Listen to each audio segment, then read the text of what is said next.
Hello दोस्तों, how are you. क्या हाल चाल है आप सभी के। लाजवाब, फर्स्ट क्लास। तो अपने रिवीजन के सफ़र को आगे बढ़ाते हुए आज हम मूव हो गए हैं अपना पीजीबीपी पर। हमारे इनकम टैक्सेशन का एक बहुत बड़ा हाथी, ठीक है, PGBP, profit and gain from business and profession.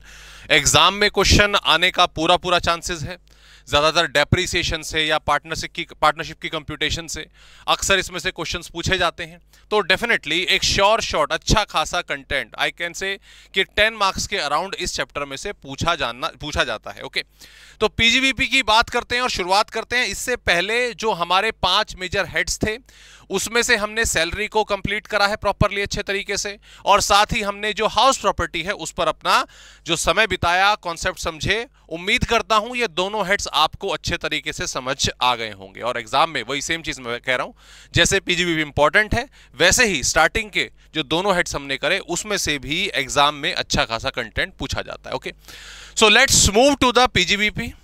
Sections की बात करें तो हमारा यहां पर सेक्शन 28 से लेकर सेक्शन 44 तक का जो दोस्तों सफर होगा वो हमें कवर करना है, ठीक है। 28 से लेकर 44 एक लंबी चौड़ी लिस्ट है।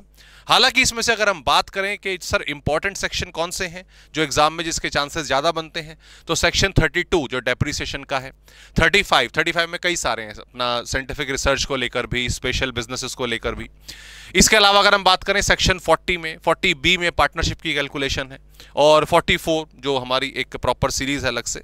इनमें से अक्सर हमारा जो क्वेश्चन है वो बहरहाल पूछा जाता है। ओके, लेकिन उससे पहले, सेक्शन पर जाने से पहले, profit and gain from business and profession या ऑफ बिजनेस एंड प्रोफेशन है बेसिकली क्या। देखिए, सैलरी में हमने एम्प्लॉयर एम्प्लॉय रिलेशनशिप की बात करी कि कोई पर्टिकुलर इंडिविजुअल किसी के लिए काम कर रहा है, पेरोल पे काम कर रहा है, अपने मालिक के लिए काम कर रहा है, उसके बदले उसको रिम्यूनरेशन मिल रही है, उसे हम सैलरी का नाम देंगे। तो that is income under the head of salary. Okay, फिर हमने बात करी रेंटल इनकम की। कोई अपनी प्रॉपर्टी से, हाउस प्रॉपर्टी से, proper meaning of house property से एक रेंटल इनकम जनरेट कर रहा है, तो उसको सर हम नाम देंगे आपका क्या नाम है, इनकम फ्रॉम हाउस प्रॉपर्टी। अब आ जाता है profit and gain of business and profession या from business and profession.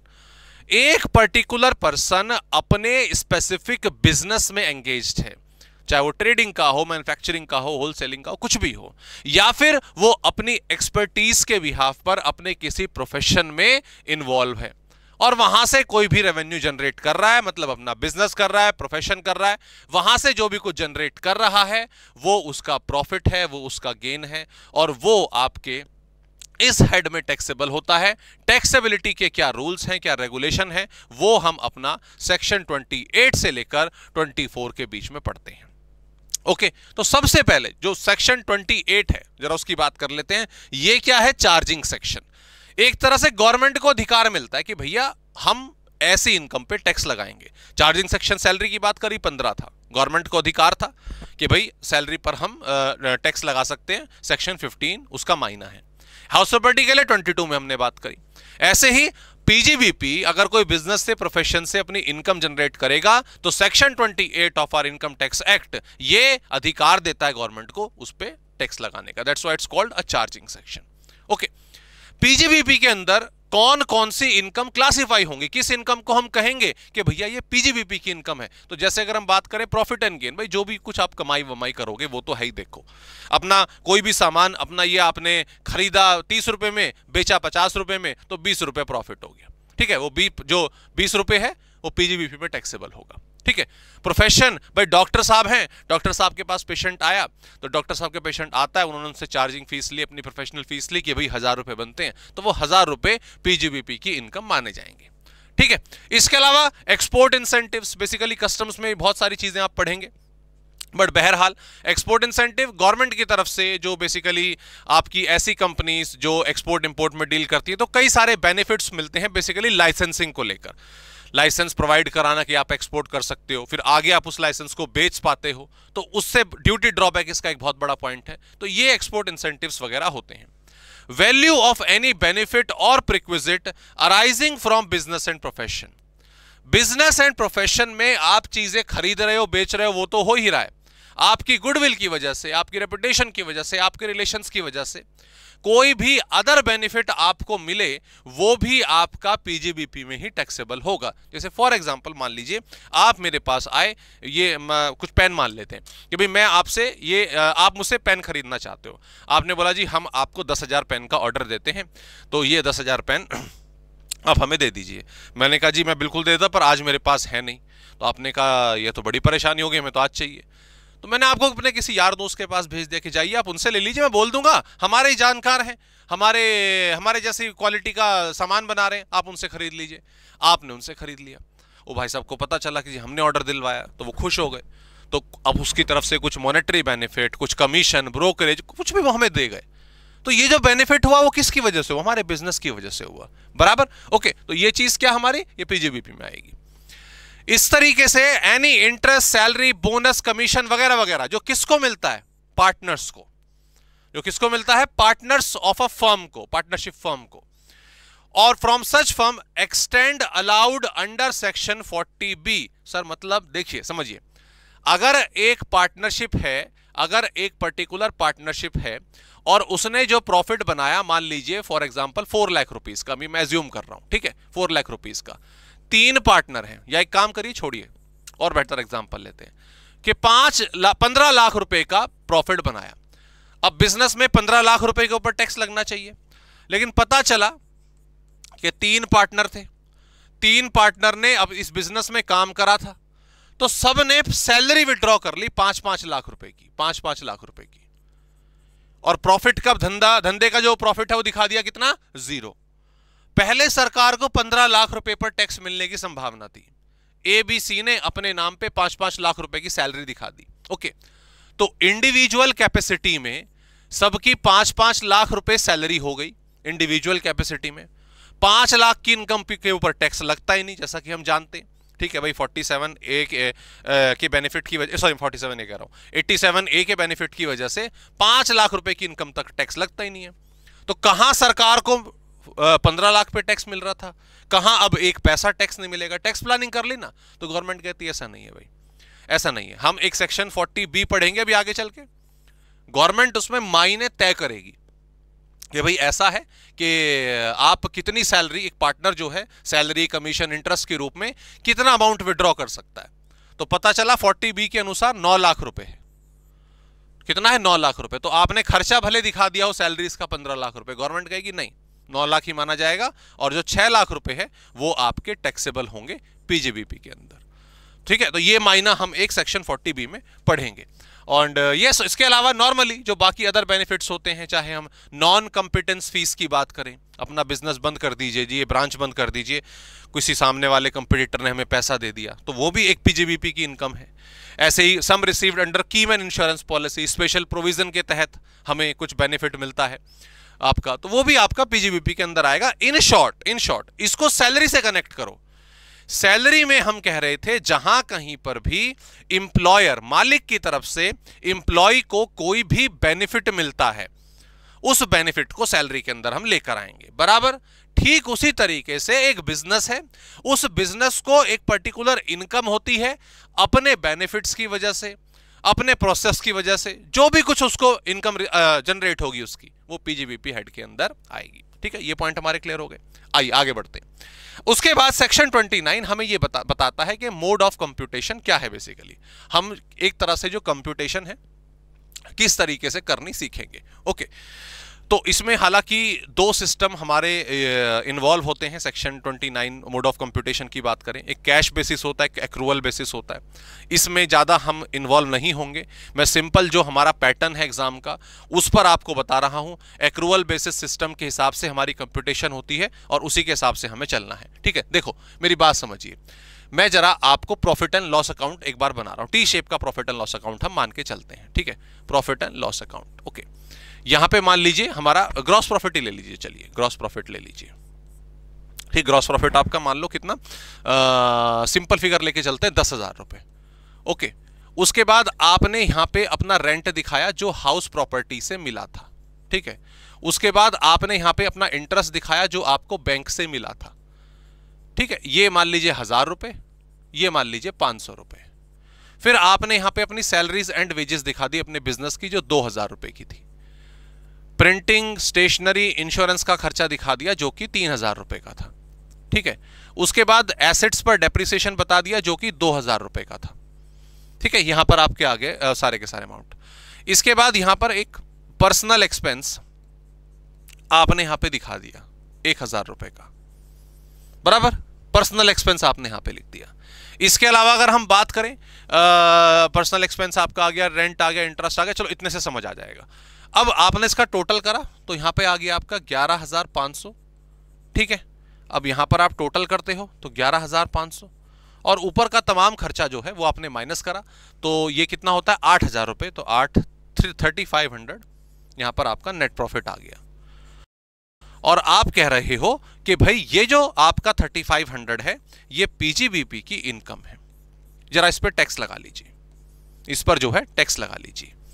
Clear जी, समझ आ गया, डन। अब यहां पर जब थोड़ी डिटेलिंग आपको दी गई, यहां पे ये क्वेश्चन में दे दिया आपको, और उसके बाद फिर आपको कुछ एडिशनल इंफॉर्मेशन दी गई, और एडिशनल इंफॉर्मेशन को पढ़ के और इस प्रॉफिट एंड लॉस अकाउंट को देख के ये आपने ऑब्जर्व करा, आपसे पूछा गया कि इस बिजनेस ने कितना पैसा बनाया है। ओके, इस प्रॉफिट, इस पीजीबीपी में इंडिविजुअल की कितनी इनकम जनरेट हुई है। आपने जब यहां पे नजर डाली तो आपने देखा कि अगर ये बिजनेस की बात हो रही है तो ये हाउस प्रॉपर्टी का जो रेंट है यहां पर क्या कर रहा है भाई, हाउस प्रॉपर्टी तो हाउस प्रॉपर्टी में होना चाहिए था, ये पीजीबीपी में क्या कर रहा है।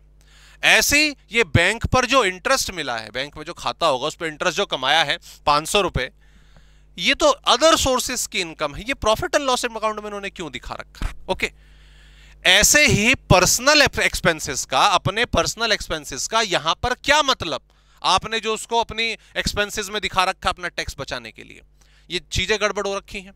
साथ ही एडिशनल इंफॉर्मेशन से पता चला कि जो डेप्रीसिएशन है वो रूल्स के हिसाब से, इनकम टैक्स के हिसाब से होना चाहिए था 1500 रुपए, तो आपने दिखा रखा है 2000 रुपए, तो एक गड़बड़ ये भी हो रखी है। पता चला सैलरीज एंड वेजेस में जो आपका पर्सनल वर्क करता था आपने उसकी भी 400 रुपए की सैलरी यहां पे दिखा दी। तो ये कुछ गलतियां करी है ना आपने, ये कुछ गलतियां करी हैं, तो इनको सुधारोगे आप। ये प्रॉफिट जो है अगर इसमें ये जुड़ा हुआ है, डेप्रिसिएशन का अमाउंट सही नहीं लिखा हुआ है, कुछ पर्सनल एक्सपेंसेस आपने शो कर रखे हैं, तो 3500 रुपए टैक्सेबल अमाउंट पीजीबीपी में नहीं बनता। ओके, आपको इसको सही करना पड़ेगा। आप सही कैसे करोगे, आप करोगे कि सर हम यहां पर पहले प्रॉफिट एंड लॉस के हिसाब से जो प्रॉफिट दे रखा है जरा उसको लिख लेते हैं, कितना 3500 रुपीस। ओके, उसके बाद ये रेंट और इंटरेस्ट, ये वो पैसा है, ये वो इनकम है जो हमने जोड़ रखी है लेकिन जोड़नी नहीं चाहिए थी, है ना। तो यहां पे हम इसको वापस से लेस करेंगे,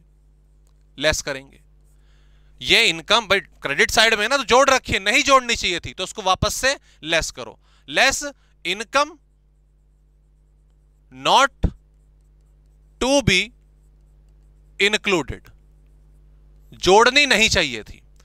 कौन कौन सी, रेंट की बात करी प्लस इंटरेस्ट की बात करी, ये 1500 रुपए आपने वापस से लेस करे, डन। ऐसे ही सैलरीज एंड वेजेस में 400 रुपए का अननेसेसरी खर्चा आपने दिखाया हुआ है, वो आपको यहां पे नहीं दिखाना चाहिए था। ठीक है, ये नहीं बनता ना, ये 400 रुपए का खर्चा अलाउड नहीं था। ठीक है, ये आपको अलाउड नहीं था और आपने दिखा रखा है, आपने इसको माइनस करा हुआ है, इसे वापस से ऐड बैक करिए। तो क्या करोगे, ऐड करोगे। क्या था ये, expense not to be excluded, या कह लीजिए डेबिटेड, डेबिट क्रेडिट वर्ड भी यूज कर सकते हो। क्या था आपका, सैलरीज एंड वेजेस का 400 रुपए, ये वापस से ऐड बैक हुआ। साथ ही ये पर्सनल एक्सपेंस भी ऐसा ही है, ये भी माइनस नहीं करना चाहिए था, आपने जबरदस्ती करा हुआ है, इसको यहां पे शो करो। पर्सनल एक्सपेंस 1000 रुपए, वापस से ऐड बैक करो। डेप्रिसिएशन 1500 रुपए माइनस होना चाहिए था, आपने करा हुआ है 2000 रुपए। डेप्रिसिएशन 1500 होना चाहिए था, आपने करा हुआ है 2000 रुपए, तो डेप्रिसिएशन भी वापस से ऐड बैक होगा, कितने का, 2000 रुपए का। लेकिन हां अब माइनस होगा less depreciation allowed, depreciation allowed, कितने का? 1500 रुपए का। ये ट्रीटमेंट आपने सारी की सारी एडजस्टमेंट्स की करी। जो खर्चे दिखाने अलाउड नहीं थे और आपने दिखा रखे हैं, उन्हें वापस से आपने ऐड बैक करा। जो आपकी इनकम नहीं दिखानी चाहिए थी और आपने दिखाई हुई है, तो सीधी सी बात, आपने उसको क्या करा? आपने उसको वापस से लेस करा। एक्सपेंसेस जो माइनस करने चाहिए थे लेकिन आपने नहीं करे, उन्हें माइनस करिए। और ठीक ऐसे ही अगर ऐसी कोई इनकम है जो दिखानी चाहिए थी लेकिन आपने नहीं दिखाई, उनको दिखाइए। तो ये सिंपल से 4 स्टेप हमें फॉलो करने होते हैं और इस पूरे चैप्टर में हम यही चीज समझेंगे कि क्या चीज अलाउड है और क्या चीज डिसअलाउड है। तो अगर मैं इसके बिहाफ पे ये फॉर्मेट बनाऊं तो सिंपल 4 कैलकुलेशंस हमें यहां पे लगती हैं, 4 पॉइंट हमें शो करने पड़ते हैं। और याद रखिएगा, ये कोई हार्ड एंड फास्ट रूल नहीं है, ये कोई लीगल प्रोसेस नहीं है, इसमें आगे पीछे अपने तरफ से आप चेंज कर सकते हो। ये बस एक तरीका है कि इस तरीके से आपको इस प्रेजेंटेशन के हिसाब से आपको कंप्यूटेशन करनी होती है। ओके, यहां पे सबसे पहले आप क्या लिखेंगे? प्रॉफिट या लॉस, कुछ भी हो सकता है, as per profit and loss account. ठीक है, उस अमाउंट को आप यहां पे लिख देंगे। 2 चीजें ऐड होंगी, 2 चीजें लेस होंगी। ठीक है, एक तो हम ऐड करेंगे और एक हम सीधी सी बात है लेस करेंगे। दोनों की 2 चीजें होंगी। ऐड हमें क्या करना है? ऐड हमें बेसिकली क्या करना है? Expenses debited but not allowed. वो खर्चे जो आपने डेबिट किए हुए हैं, मतलब माइनस करके दिखा रखे हैं, लेकिन वो अलाउड नहीं थे, वो दिखाने बनते नहीं थे, तो भैया सीधी सी बात है, उन्हें माइनस करा जाएगा। और लेस ऑब्वियसली क्या होंगे? Expenses to be debited but not shown. अरे भैया, जो खर्चे बनते हैं, जो बिजनेस के थे, जो दिखाने चाहिए थे, वो आपने दिखाए नहीं, तो उनको तो दिखाओ। तो एक्सपेंसेस के 2 मायने हो गए।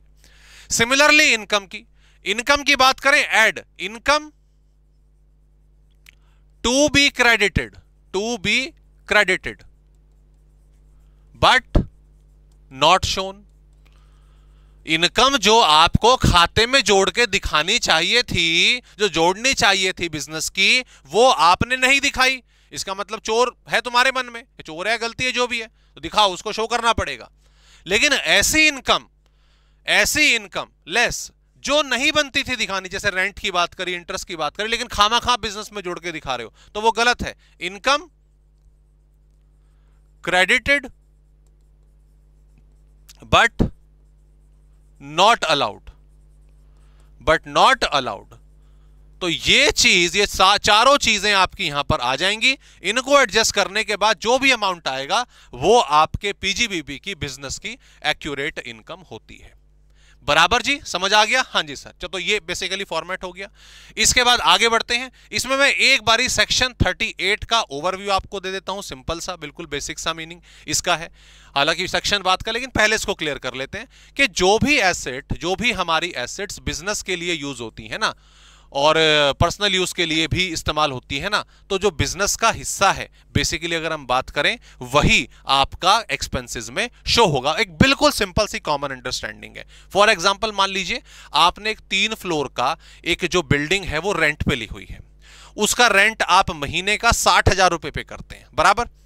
बिजनेस में आप 2 फ्लोर यूज करते हैं और 1 फ्लोर आपका रेजिडेंशियल है, आप अपने रहने के लिए इस्तेमाल करते हैं।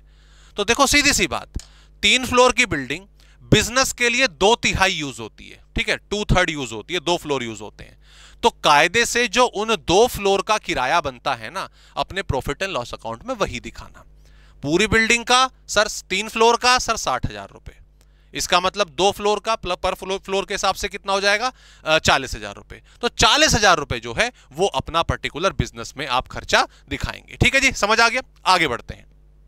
इसके बाद बाकी मुद्दा जरा शुरू करते हैं। इसमें अपना अगला जो सेक्शन वही 30 आ गया, ठीक है। 28 हमने कर लिया, 29 हमने कर लिया, 30 पर यूजुअली अब हम मूव कर रहे हैं अपना।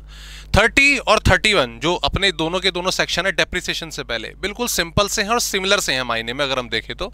बस एसेट्स का यहाँ पे थोड़ा सा डिफरेंस बता रखा है। क्या? Rent, rate, taxes, repair, insurance of a building. देखिए, अगर आपने स्पेसिफिकली कोई बिल्डिंग जो है अपने बिजनेस के इस्तेमाल करने के लिए रेंट पे ले रखी है तो उसका रेंट, उसके रेट्स, उसके इंश्योरेंस, उसके सारे के सारे एक्सपेंसेस जो होते हैं, all are allowed to be debited. सारे के सारे एज एन एक्सपेंस ट्रीट होंगे, आप उनको डेबिट कर सकते हो। The following expenses in respect of premises are allowed as deduction under section 30। Under section 30 सारे के सारे अलाउड हैं जो भी आपके बनते हैं।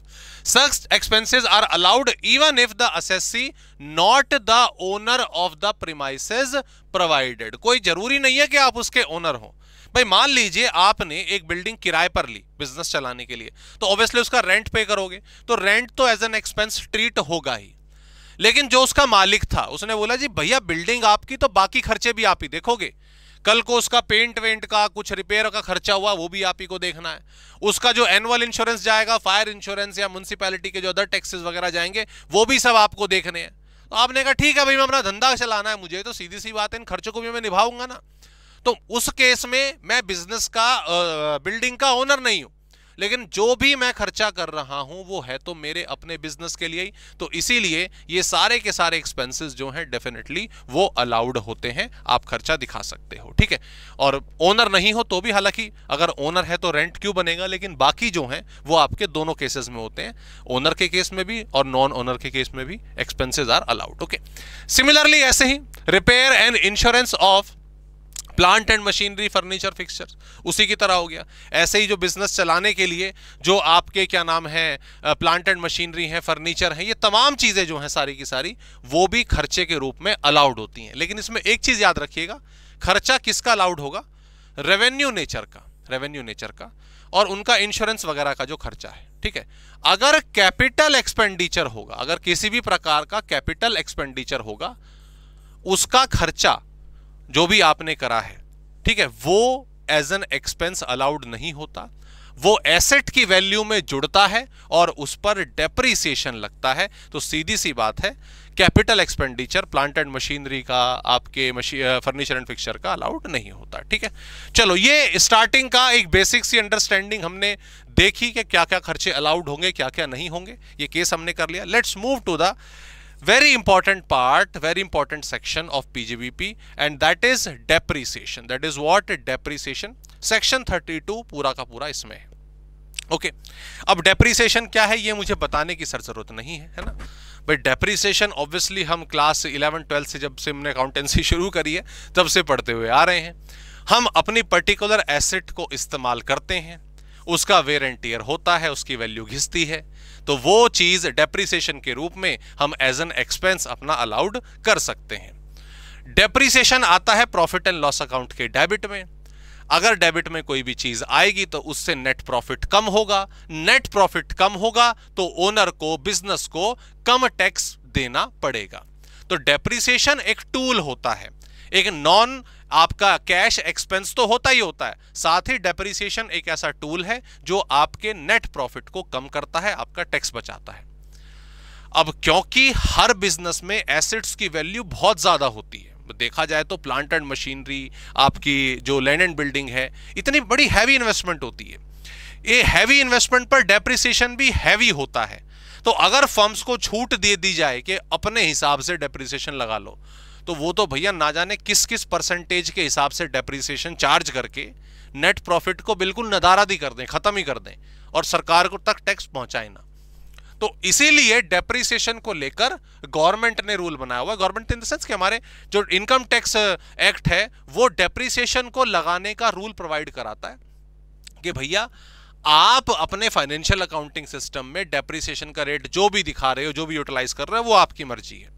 लेकिन जब इनकम टैक्स देने के लिए हम टैक्स नेट प्रॉफिट कैलकुलेट करेंगे, जब हम एक्सपेंसेस दिखाएंगे, तो जो तरीका हमारा है ना उसके हिसाब से कैलकुलेट होगा। डेप्रिसिएशन उसके हिसाब से कैलकुलेट होगा। तो कैसे होगा आइए देखते हैं। पहले बेसिक चीजें जो हैं उस पर जरा नजर डाल लेते हैं डेप्रिसिएशन को लेके। Asset on which depreciation is to be claimed must be owned by assessee.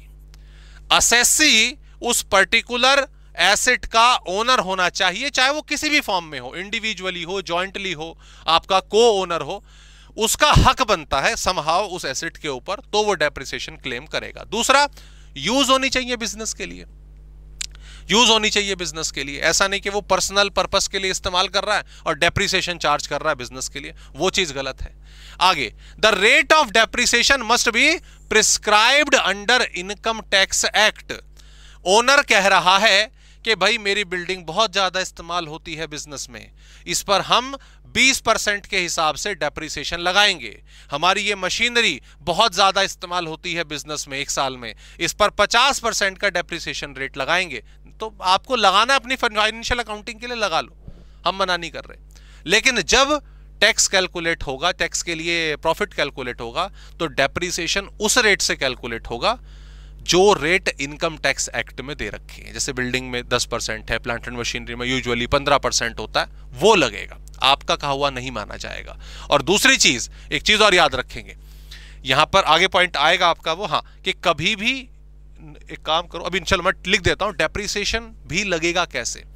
Depreciation individual asset पर नहीं लगेगा, ब्लॉक पर लगेगा। किस पर लगेगा? ब्लॉक पर लगेगा। सर ये ब्लॉक क्या होता है अभी पता चलेगा। ठीक है, चलिए आगे बढ़ते आगे बढ़ते। कौन कौन सी एसेट्स पर डेप्रिसिएशन अलाउड है? अरे सर मतलब एडमिसिबल। कौन कौन सी एसेट्स पर डेप्रिसिएशन आपका एडमिसिबल है, लगाया जाएगा। मतलब सारी एसेट पर डेप्रिसिएशन अलाउड नहीं है क्या, या सारा एडमिसिबल नहीं है क्या? नहीं, ऐसा नहीं है। एक तरह से देखा जाए तो सारी एसेट्स पर डेप्रिसिएशन अलाउड है, बशर्त इतना है कि उनको क्लासिफाई कुछ ही पर्टिकुलर पार्ट्स में करा गया है। कितने पर्टिकुलर पार्ट्स? सिर्फ 4 कैटेगरीज में। उनकी 4 कैटेगरी बता दी कि भैया बिजनेस में हजारों तरह की एसेट्स हैं। अब हम टैक्स वाले हम दिन भर बैठे नहीं रहेंगे कि एक कंपनी में कि हजार एसेट्स पर कैसे कैसे टैक्स लगेगा। ना ना ना, हम इस पसड़े में नहीं पढ़ना चाहते। ठीक है, हमने क्या करा, कैटेगरीज डिवाइड कर दी, 4 कैटेगरी बना दी उन्होंने, एक बिल्डिंग की, एक फर्नीचर एंड फिक्सचर की, एंड प्लांट एंड मशीनरी की, और एक इंटेंजिबल एसेट्स की। एक इसकी क्या, इंटेंजिबल एसेट्स की। अगर बिल्डिंग की बात करें तो बिल्डिंग के फर्दर 2 पार्ट्स हैं, होंगे इसमें, अभी आगे टेबल हम पढ़ेंगे, एक रेजिडेंशियल वाली और एक आपकी कॉमर्शियल यूज वाली। ठीक है, इसके अलावा भी होती हैं बट लिस्ट होगा। एक बिल्डिंग एक कैटेगरी है कहने का मतलब। फर्नीचर एंड फिक्सचर्स जो बिजनेस को चलाते हैं। Plant and machinery, plant and machinery एक वास्ट टर्म है। मैंने बोला ना एसेट्स की हजारों कैटेगरीज हैं, लेकिन टैक्स में उनको 4 पार्ट्स में ही डिवाइड करा गया है। तो 1000 एसेट्स को आपने 4 पार्ट्स में डिवाइड करा तो मायने बहुत बड़े होंगे एक की मीनिंग के। तो प्लांट एंड मशीनरी में तरह तरह की एसेट्स आती हैं, जैसे कि अगर हम बात करें, it includes ship, vehicle, books, scientific apparatus, surgical equipments. ये तमाम चीजें जो हैं वो सारी की सारी आपकी प्लांट एंड मशीनरी में आती हैं। लेकिन याद रखिएगा, it does not include T bushes, live stock, building और फर्नीचर एंड फिटिंग्स। बेसिकली जो चाय के बागान है, जो पेड़ है चाय का, ठीक है, वो भी तो एसेट होता है, लेकिन वो डेप्रिसिएबल एसेट नहीं है। लाइव स्टॉक, जो दूध का बिजनेस करते हैं, जो पशुपालन करते हैं, वो पशु जो है उनकी एसेट्स हैं, but that's not a depreciable assets. साथ ही बिल्डिंग और फर्नीचर एंड फिक्सचर ऑलरेडी ऊपर क्लासिफाई कर चुके हैं, तो वो प्लांट एंड मशीनरी में नहीं आएंगे। ठीक है, और लास्ट बचता है इंटेंजिबल एसेट्स। तो इंटेंजिबल एसेट्स के अंदर गुडविल, नो हाउ वगैरह ये सब आते हैं। इन पर अलग तरीके से डेप्रिसिएशन लगता है। अलग तरीके से मतलब इनका अलग रेट होता है। गुडविल आप देख रहे हो बोल्ड है, इसको अब डेप्रिसिएशन की क्लासिफिकेशन से साइड कर दिया गया है। खैर आगे बढ़ते हैं। किस रेट पर हमें डेप्रिसिएशन लगाने हैं? तो अब देखो, ये डेप्रिसिएशन के रेट आप यहां पे देख रहे हो, ये आपको याद होने चाहिए। वैसे अगर याद ना भी हो तो कोई प्रॉब्लम वाली बात नहीं है। क्वेश्चन में जब आपका क्वेश्चन आएगा हमारा सीएमए एग्जाम में, तो यूजुअली एसेट का जो रेट है वो ऑलरेडी गिवन होता है। कि ज्यादातर प्लांट एंड मशीनरी का क्वेश्चन आता है डेप्रिसिएशन में, तो प्लांट एंड मशीनरी में डेप्रिसिएशन का रेट बता देते हैं। बट हाँ, कुछ बेसिक से आपको पहले से मालूम होने चाहिए। जैसे अगर कोई भी रेजिडेंशियल बिल्डिंग है, एक मालिक है और अपने एम्प्लॉयज को रहने के लिए दे रखा, तो रेजिडेंशियल यूज हो रहा है बिजनेस के लिए, वो 5% से डेप्रिसिएबल होता है। वो बिल्डिंग जो फैक्ट्री है, जो कॉमर्शियल यूज हो रहा है बेसिकली, वो आपका 10% से, जो ज्यादा घिस रही है वो ज्यादा, जो कम घिस रही है वो कम रेट के हिसाब से। बिल्डिंग जो टेम्परेरी कंस्ट्रक्शन वगैरह के लिए बनता है, सेटअप तैयार करते हैं फैक्ट्री का, काम पूरा माइनिंग वगैरह में अक्सर जैसा होता है, तो वहां पे 40% का आपका डेप्रिसिएशन चार्ज हो सकता है। ये बिल्डिंग की कैटेगरी हो गई। यहां पे आपका कितना आ गया, 10% आ गया, किसके लिए, हमारा फर्नीचर एंड फिक्सचर्स के लिए। उसके बाद अब देखो प्लांट एंड मशीनरी के कितनी कैटेगरीज बना दी। 20 जो ऑयल गोइंग शिप्स वेसल होते हैं, 30% जो मोटर कार वाले होते हैं, plant and machinery 30%, motor car वाली ये कैटेगरी भी एक स्पेसिफिक ड्यूरेशन वाली है, जो कोविड ड्यूरेशन के आसपास की थी, उनका डेप्रिसिएशन रेट ज्यादा है। तो ये आपको रीड करने हैं, ये आपको रीड करने हैं। ये वाला, ये वाला, ये वाला, ये वाला और ये वाला आपको याद होना चाहिए, एमसीक्यू में पूछ सकते हैं। प्लांट एंड मशीनरी खाली पढ़ लेना, कोई प्रॉब्लम वाली बात नहीं, एग्जाम में देगा इसका रेट आपको, ठीक है। और इनटेंजिबल एसेट्स का याद रखेंगे कि ये आपका 25% से आपका टैक्सेबल होता है, ठीक है। जो जो याद करना जरूरी है मैंने आपको बताया, बाकी अदरवाइज क्वेश्चन में गिवन होगा, उसकी चिंता आपको नहीं करनी है, ठीक है। अब बात करते हैं किस प्रकार डेप्रिसिएशन कैलकुलेट होता है। ध्यान दीजिएगा, अभी तक हमने क्या समझा, डेप्रिसिएशन बेसिकली आपकी एसेट्स पर लगेगा जो बिजनेस के लिए इस्तेमाल हो रही हैं और ओनर चार्ज कर सकता है, बराबर। डेप्रिसिएशन बहुत अलग अलग तरह की एसेट्स नहीं है, सिर्फ 4 तरह की एसेट्स हैं, उन 4 कैटेगरीज है बेसिकली। उन 4 पर जो डेप्रिसिएशन का रेट है वो ओनर अपनी तरफ से नहीं मान सकता, जो टैक्स में लिखा हुआ है, इनकम टैक्स एक्ट जो अलाउड करेगा वो वाला रेट आपको लेना पड़ेगा, ये ठीक है। बट बहरहाल अब हमें डेप्रिसिएशन का जो रेट है, जो डेप्रिसिएशन की जो कंप्यूटेशन है वो कैसे करनी जरा देख लेते हैं। ये पूरा का पूरा प्रोसेस यहां पे लिखा हुआ है, मैं आपको एक प्रॉपरली यहां पर एग्जांपल देता हूं। ये एग्जांपल आपका पूरा का पूरा कंसेप्ट जो है डेप्रिसिएशन का क्लियर करेगा, ठीक है। वी आर टॉकिंग अबाउट 23-24, ठीक है, बराबर। अब ध्यान दीजिएगा, ऑन आप चाहे साथ साथ लिखिए, पूरा डेप्रिसिएशन का लॉजिक आपका इस एक एग्जांपल से क्लियर हो जाएगा। ऑन 1/4/23, ठीक है, साल की ओपनिंग में जो हमारा क्वेश्चन आएगा दिसंबर 2024 के एग्जाम के लिए, वो 23-24 का आएगा, तो ओपनिंग डेट उसकी क्या बनी, 1/4/23, ठीक है। क्या क्या है एक बिजनेस के पास, क्या क्या है बिजनेस के पास, एक तो फर्नीचर है जिसकी वैल्यू 40,000 रुपए है, ठीक है। एक बिल्डिंग है जिसकी वैल्यू आपकी 5 लाख रुपए है। एक प्लांट एंड मशीनरी है जिसकी वैल्यू 50,000 रुपए है। एक और प्लांट एंड मशीनरी है जिसकी वैल्यू 80,000 रुपए है। एक और प्लांट एंड मशीनरी है जिसकी वैल्यू 1 लाख रुपए है, ठीक है। यह क्वेश्चन में बिल्कुल स्पेसिफाई करा हुआ है कि ये तीनों की तीनों जो प्लांट एंड मशीनरी हैं वो सेम कैटेगरी में आती हैं और इन पर 15% का डेप्रिसिएशन अलाउड है, ठीक है। ये बताएगा आपको क्वेश्चन में। फर्नीचर का बताने की जरूरत नहीं है सर, 10% पर लगेगा। बिल्डिंग का बताने की जरूरत नहीं है, हालांकि बिल्डिंग के सर रेजिडेंशियल और कॉमर्शियल यूज बताना चाहिए, लेकिन अगर क्वेश्चन में रेट ना देना तो आप 10% वाली में ही जाना कि भाई इनका कॉमर्शियल यूज ही होता होगा, ओके। हुआ क्या है, इसको यहां पे स्पेस बना के चलते हैं। हाँ, हुआ क्या है कि इस साल जो परचेजेस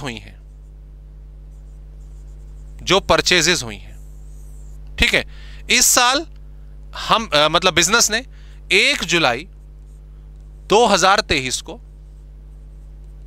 फर्नीचर परचेस करा, ठीक है, कितने का, 20,000 रुपए का, और बराबर, ओके। 1/9/23 को प्लांट एंड मशीनरी एक और 4 करी, तो PM4 में नाम इसको दे रहा हूं, 3 पहले से ही थी, चौथी ये परचेस करी है, ठीक है। और ये खरीदी मान लीजिए 50,000 रुपए की। 1/12/2023 को एक और प्लांट एंड मशीनरी बाय करी, कितने की, मान लीजिए 80,000 रुपए की, ठीक है। ये 3 परचेजेस करी। सोल्ड क्या किया,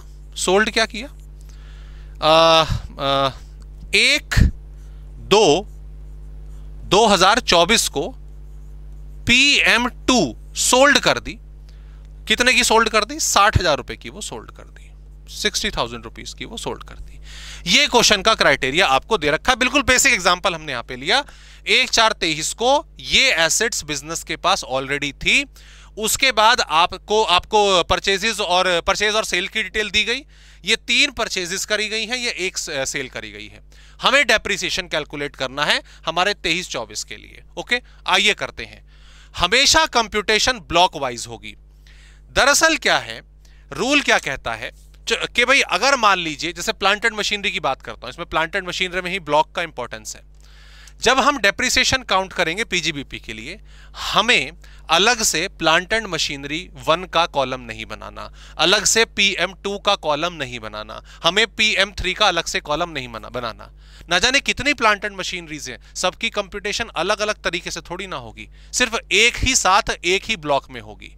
तो ये प्लांट, ये प्लांट, ये प्लांट, ये प्लांट, ये प्लांट सब एक ही ब्लॉक में आता है और एक बारी में कंप्यूटेशन हो जाएगी। सर कैसे होगी? आइए 1 बाय 1 चलते हैं। पहले फर्नीचर की बात करेंगे। आपको क्या करना है, तो यहां पे लिखिए ब्लॉक फर्नीचर,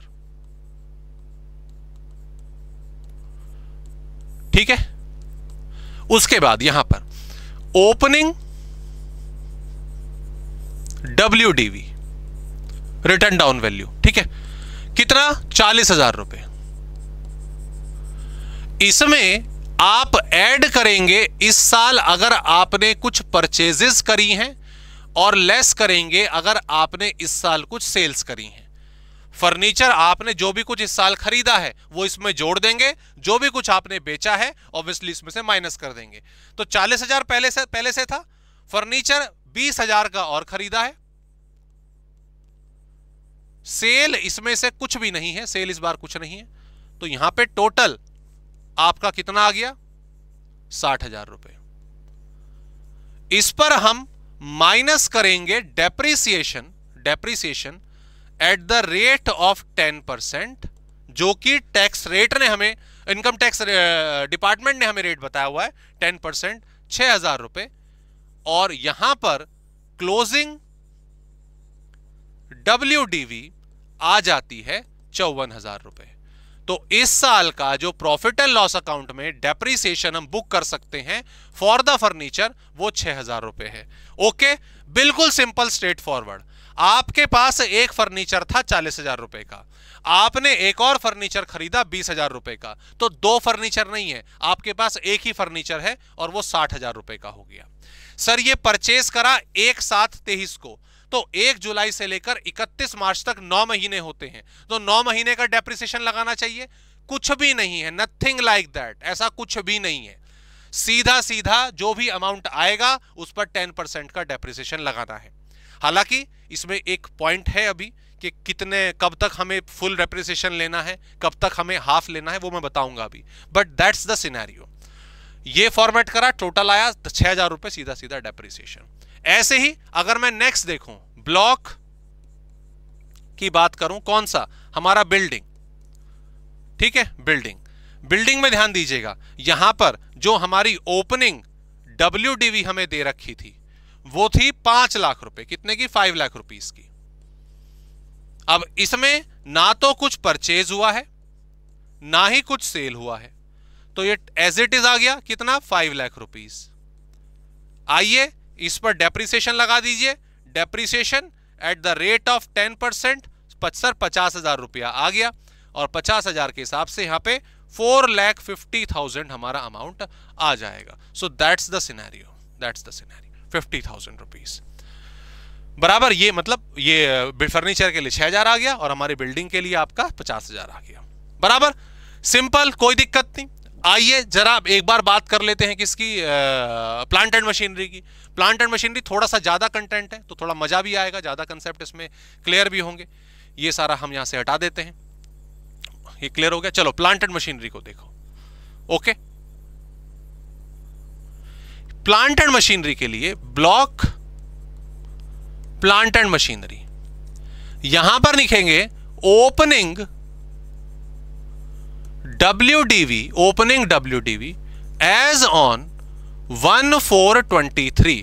तो वो कितना है? तो सर वो है 2,30,000 रुपए। इंडिविजुअली लिखने की कोई जरूरत नहीं है। आपने क्या करा, तीनों वैल्यूज 50,000 प्लस 80,000 प्लस 1 लाख जोड़ के लिख दिया। सर हमारे पास ओपनिंग में 2,30,000 रुपए की एसेट्स बची हुई थी मतलब एग्जिस्ट करती थी। अगले स्टेप में हमें इसको क्या करना है सर, इसमें जितने भी परचेजेस हैं वो हमें ऐड करनी है और जो भी हमारी सेल्स हैं वो हमें ऐड लेस करनी है। तो दो मशीनरी हमने परचेज करी है, एक करी थी हमने 1923 को, एक हमने करी 11223 को। ओके बराबर। तो इन दोनों को आपने जोड़ा, ये 50,000 आपने यहां पे लिख दिया, 80,000 आपने यहां पे लिख दिया, ये और उसके बाद सेल्स कितना हुआ सर, सेल्स हुआ 1224 को, तो ये हमारा 60,000 रुपए का अमाउंट लेस हो जाएगा और इसका आपने टोटल करा तो ये वैल्यू आ जाएगी हमारी कितनी, ध्यान देंगे फटाफट से, ये 2,30,000 तो पहले से था, 50,000 और आ गया, 80,000 और आ गया और आपने 3 लाख रुपए आ रहा है, 3 लाख रुपीस हमारा पूरा का पूरा आ गया बराबर। अब ध्यान दीजिएगा, अब यहां तक हो गया। अगर आप साथ साथ नोट करते हुए चल रहे हैं, दोबारा से क्लैरिफाई कर लें, ये 130 टोटल था, उसमें से आपका हाँ ठीक है 3 लाख रुपए आ रहा है। आगे ध्यान देंगे, यहां तक आपने नोट कर लिया, इसके बाद अभी नोट मत करना, अभी रुक जाना, ठीक है। इसमें एक क्लैरिफिकेशन है, उसको जब मैं पूरा समझा दूं तब नोट करना, अभी पेन साइड रख दो बिल्कुल। ओके नाउ इसमें से माइनस करेंगे सर हम depreciation at the rate of 15% और 3 लाख का सीधा 15% हमारा यहां पर 45,000 रुपए हो गया और यहां पर हमारा क्लोजिंग WDV जो डेट पर आएगी वो 2,55,000 रुपए आ गई, ठीक है बराबर। ये सिंपल सा स्ट्रेट फॉरवर्ड जो अभी तक हमने सीखा।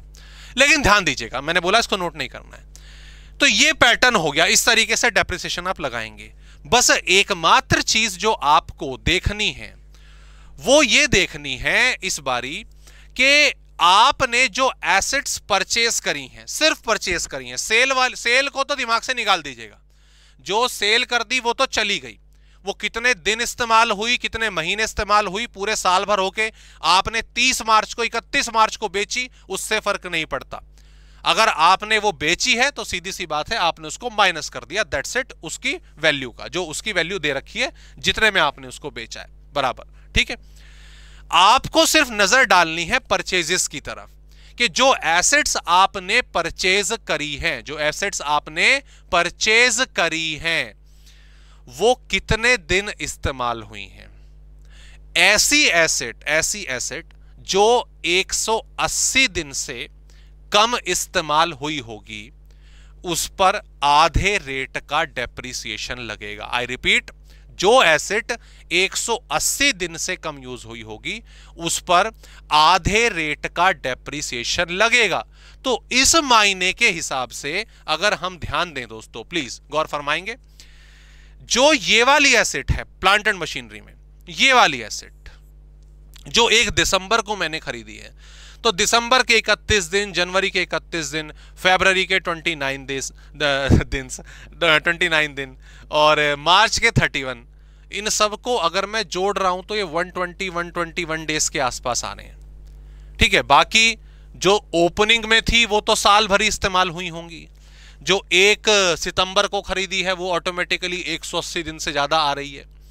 लेकिन सिर्फ ये वाली जो एसेट है ना मेरी, ये मेरी 180 दिन से कम इस्तेमाल हुई है, तो डेप्रिसिएशन का रेट कितना सर, 15%। तो इस पर नहीं लगेगा, इस पर आधा लगेगा, इस पर आधा आपको डेप्रिसिएशन लगाना पड़ेगा। तो what you have to do, ये आप कैलकुलेट कर चुके हैं, 3 लाख रुपए, ठीक है।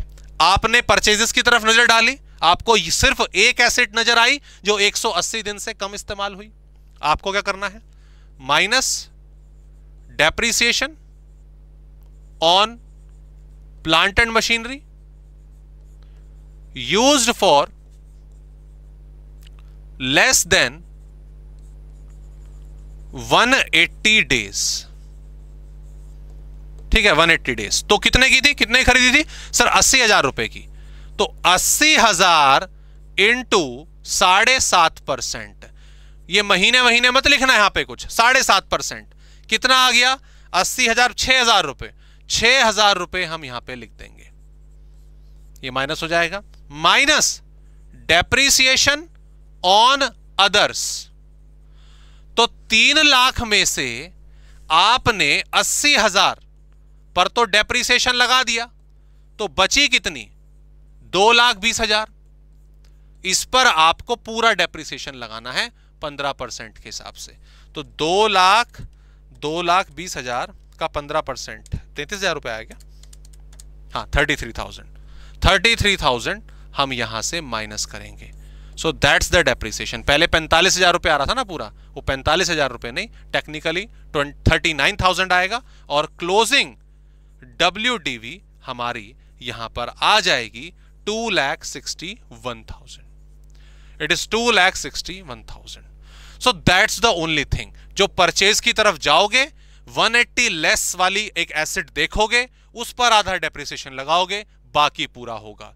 ये सर हमने जो प्लांट एंड मशीनरी बेची है वो 1 फरवरी को जाके बेची थी। सर ये भी तो 180 दिन से ज्यादा इस्तेमाल हुई थी, क्या इस पे डेप्रिसिएशन नहीं लगना चाहिए था? नहीं, ऐसा कुछ नहीं है। जो वैल्यू हमारी लेस हो गई, उससे कुछ मतलब नहीं है, उसे नहीं देखना है हमें। Okay, done. That's how depreciation is calculated on the as per the blocks. कुछ छोटी छोटी टर्म्स इसमें साथ के साथ ऐड ऑन होती रहेंगी। वो क्या है, आइए फटाफट से तो एक बार नजर डाल लें। डेप्रिसिएशन वुड बी अलाउड किसको? ऑब्वियसली सर ये तो जानते हैं कि ओनर होगा और उसने एक्चुअल में उसको यूटिलाइज करा हो। ठीक है, इनकम टैक्स रेट के हिसाब से सिर्फ WDV मेथड पर आपका डेप्रिसिएशन लगेगा, जैसे हमने लगाया। स्ट्रेट लाइन मेथड जो है उसके हिसाब से डेप्रिसिएशन नहीं लगेगा। स्ट्रेट लाइन मेथड का जो स्पेशल प्रोविजन है, सिर्फ जो इलेक्ट्रिसिटी कंपनीज है ना बेसिकली, उनको अलाउड है एक डिफरेंट कंप्यूटेशन से, वो अलग सेक्शन होगा। दूसरा, डेप्रिसिएशन जो है इंडिविजुअल एसेट के बिहाफ पर कैलकुलेट नहीं होगा, हमें ब्लॉक्स पर डेप्रिसिएशन लगाना है। ओके जी, डन। तो ये चीज ऑलरेडी मैंने आपको बता दी कि अगर कोई भी एसेट 180 दिन या उससे ज्यादा इस्तेमाल हुई है तो डेप्रिसिएशन पूरा लगेगा। एसेट अगर आपकी 180 दिन से कम इस्तेमाल हुई है तो हाफ डेप्रिसिएशन लगेगा। ये क्लैरिटी हो गई। एग्जांपल मैंने आपको वहां पे लिखा दिया था, तो वो एक कंबाइंड एग्जांपल हमने यहां पे कर लिया है, उसको आप यहां पे नोट कर लेंगे। ठीक है, अब इस पर देखेंगे। इस शब्द को हमें जरा ध्यान देना है। अभी तक उम्मीद करता हूं जो पहले वाला एग्जांपल दिया वो क्लैरिटी है पूरी आपको उसके ऊपर। अब एक नई चीज हम समझेंगे, that is PTU, put to use. एक बार जरा पानी पी लूं मैं। चलिए, पानी भी पी लिया, पुट टू यूज की जरा बात कर लेते हैं। हाँ, इसमें बेसिकली पर्पस क्या है अगर आप ध्यान दें, मैं दोबारा से एक बार पढ़ देता हूं। If the asset has been acquired during one previous year and has been subsequently put to use in different year, कहने का मतलब इससे पिछले इसी वाले क्वेश्चन में अगर हम बात करें, हमने जो प्लांट एंड मशीनरी 4 थी जो भी थी, वो हमने 1/9/2023 को खरीदी थी, बराबर इस डेट पे खरीदी थी। अब जरूरी थोड़ी ना है कि जिस दिन हमने एसेट को बाय करा, जिस दिन हमने एसेट को परचेज करा, तो उसी सिचुएशन में उसी के दिन हम उसको इस्तेमाल करने लग जाएंगे। भाई एसेट आज हमने बाय करी, ओके, हमें लग रहा कि ठीक है भाई डिस्काउंट में मिल गई थी, सौदा अच्छा हो गया तो हमने खरीद के रख ली। कुछ टाइम बाद इसको इस्तेमाल करना शुरू करेंगे, 1 महीने बाद, 2 महीने बाद। तो ऐसे सिचुएशन में ईयर भी तो बदल सकता है। ईयर बदल सकता है कि नहीं बदल सकता? हाँ जी सर, बदल सकता है। एग्जैक्टली उसी तरीके से, सेम तरीके से एक चीज और समझिए कि जब मशीन परचेज करी तो कई मशीनों की जो इंस्टॉलेशन है वो बहुत लंबी हो जाती है। जैसे आपने देखा होगा, जैसे आपके जो टीवी टावर्स होते हैं और टेलीकॉम टावर्स होते हैं, बड़ा लंबा टाइम लगता है उनको सेटअप करने में, लगाने में, तो समय उसमें ज्यादा लगता है। तो कहने का मतलब जिस ईयर में आपने उनको बाय करा है, 2023-24 में, जैसे मान लीजिए यहाँ पे बाय करा है, तो उस सिचुएशन में आप हो सकता है इसको यूज करना अगले साल से स्टार्ट करो। अब ऐसे केस में डेप्रिसिएशन की कंप्यूटेशन क्या होगी, आइए मैं इसके सारे एग्जांपल आपको लिखा देता हूं। ठीक है, देखो रूल्स हमने वहां पे ऑलरेडी लिखा हुआ है, एक बार समझ लेते हैं। In the above case, in the above example, okay, plant and machinery 4 was purchased on 1/9/2023। Okay, जो अभी एग्जांपल हमने ऊपर लिया, जो नोट डाउन आपने करा, उसमें हमने प्लांट एंड मशीनरी को 1/4/23 को इस्तेमाल करा था। ओके, अब पुट टू यूज, मान लीजिए पहला केस जो हुआ वो इसका हुआ 1/10/23 को आपने इसको इस्तेमाल करना शुरू कर दिया 1 महीने बाद, ठीक है, 1 महीने बाद इस्तेमाल करना शुरू हुआ। दूसरा केस आपने इसको पुट टू यूज करा 1 जनवरी 2024 में जाके, ये भी हो सकता है। तीसरा केस आपने इसको पुट टू यूज करा अगले साल 1/5/24 को जाके, अगले साल, ये सेम ईयर नहीं है, ये फाइनेंशियल ईयर चेंज हो रहा है। आपने इसको पुट टू यूज किया 1/12/2024 को जाके, या फिर आपने इसको पुट टू यूज करा, बहुत लंबा गैप हो गया भाई, 1 मई 2025 को जाके। ये सारे केस देख लीजिए। सबसे पहले केस की बात करता हूं, इमीडिएटली 1 महीने बाद आपने इसको पुट टू यूज कर लिया, ओके। तो यहां पे ये यूज्ड 180 डेज से ज्यादा हुई है, ओके। तो 23-24 में इस पर फुल डेप्रिसिएशन लगेगा, और आने वाले साल में तो फिर ऑटोमेटिकली आपका फुल डेप्रिसिएशन लगता ही रहेगा क्योंकि ब्लॉक में जुड़ चुकी होगी। तो इस एसेट पर आप 23-24 में फुल ईयर का डेप्रिसिएशन लगाएंगे, जैसे पिछले क्वेश्चन में आपने करा वैसी कंप्यूटेशन इस मशीन के लिए होगी, ओके।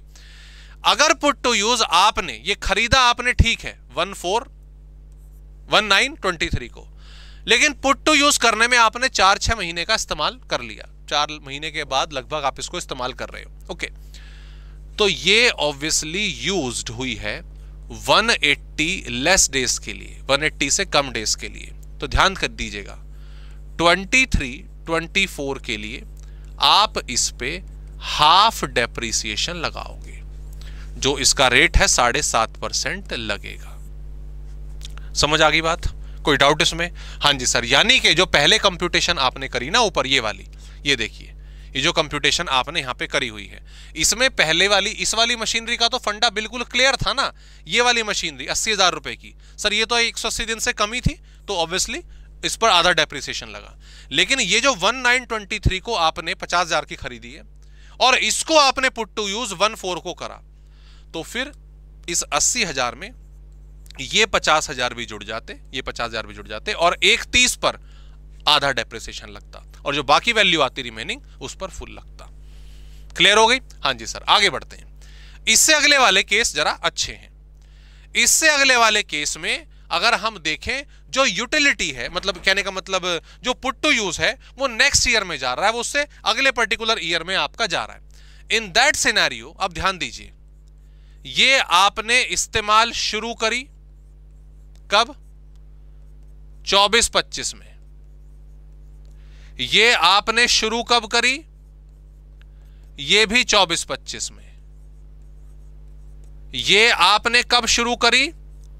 सर 25-26 में, है ना? तो अब इस सिनेरियो में, सॉरी, इस सिनेरियो में डेप्रिसिएशन कैसे लगेगा? 23-24 में कोई डेप्रिसिएशन नहीं, और 24-25 में फुल रेट से लगेगा। इस वाले सिनेरियो में 23-24 में कोई डेप्रिसिएशन नहीं, 24-25 में फुल डेप्रिसिएशन लगेगा। अगर आप इनकी डेट देखो, सर हमने इस्तेमाल इसको करना 1 मई से शुरू कर दिया, तो 1 मई से 31 मार्च तक अच्छा खासा टाइम है हमारे पास, 180 दिन से ऊपर ही आया होगा। तो लॉजिक है जब शुरू करा तो आपका पूरा डेप्रिसिएशन लगा।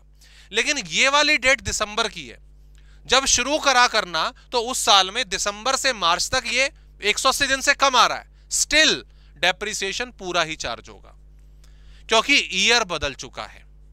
अगर आपने एसेट जिस साल खरीदी है उस साल पुट टू यूज की का जो तात्पर्य है, उसका जो कॉन्सेप्ट है वो रेलेवेंट है। जिस साल आपने मशीन खरीदी और उसी साल आपने इस्तेमाल शुरू कर दी, तब आप पुट टू यूज से डेज देखते हो। लेकिन अगर ईयर बदल गया तो ये हाफ डेप्रिसिएशन 180 डेज का कोई रिलेवेंस नहीं रहता।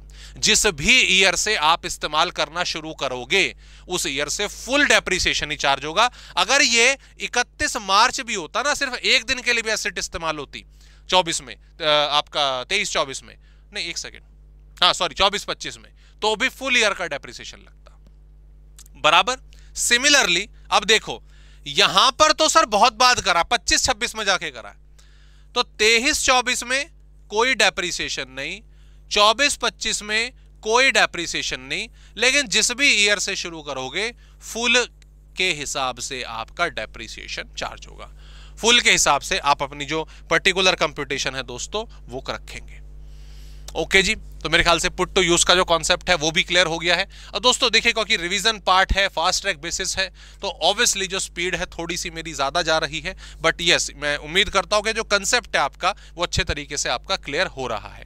ठीक है, उसके बाद बोला गया भाई हमें ये डेप्रिसिएशन का फॉर्मेट, वही जो भी ऑलरेडी मैंने आपको ऊपर बता दिया कि ओपनिंग डब्ल्यूडीवी लेते हैं, फिर एक्चुअल कॉस्ट ली जाती है जितने में एसेट आपने खरीदी है, फिर उसके बाद सेल वैल्यू माइनस हो जाती है, वैल्यू ऑफ एसेट ब्लॉक आ जाती है जिस पर डेप्रिसिएशन चार्ज होगा और डेप्रिसिएशन कंप्यूट हो जाता है। ओके, ये सारे पॉइंट मैंने आपको बता दिए, 180 डेज वाला आपका पूरा का पूरा बता दिया है, लेस और मोर वाला। ठीक है, okay, allowed further block exist. Okay, इसमें कुछ पॉइंट्स हैं, हाँ मैं बताता हूँ आगे, एक सेकेंड। स्लम सेल वाला आ गया, स्लम सेल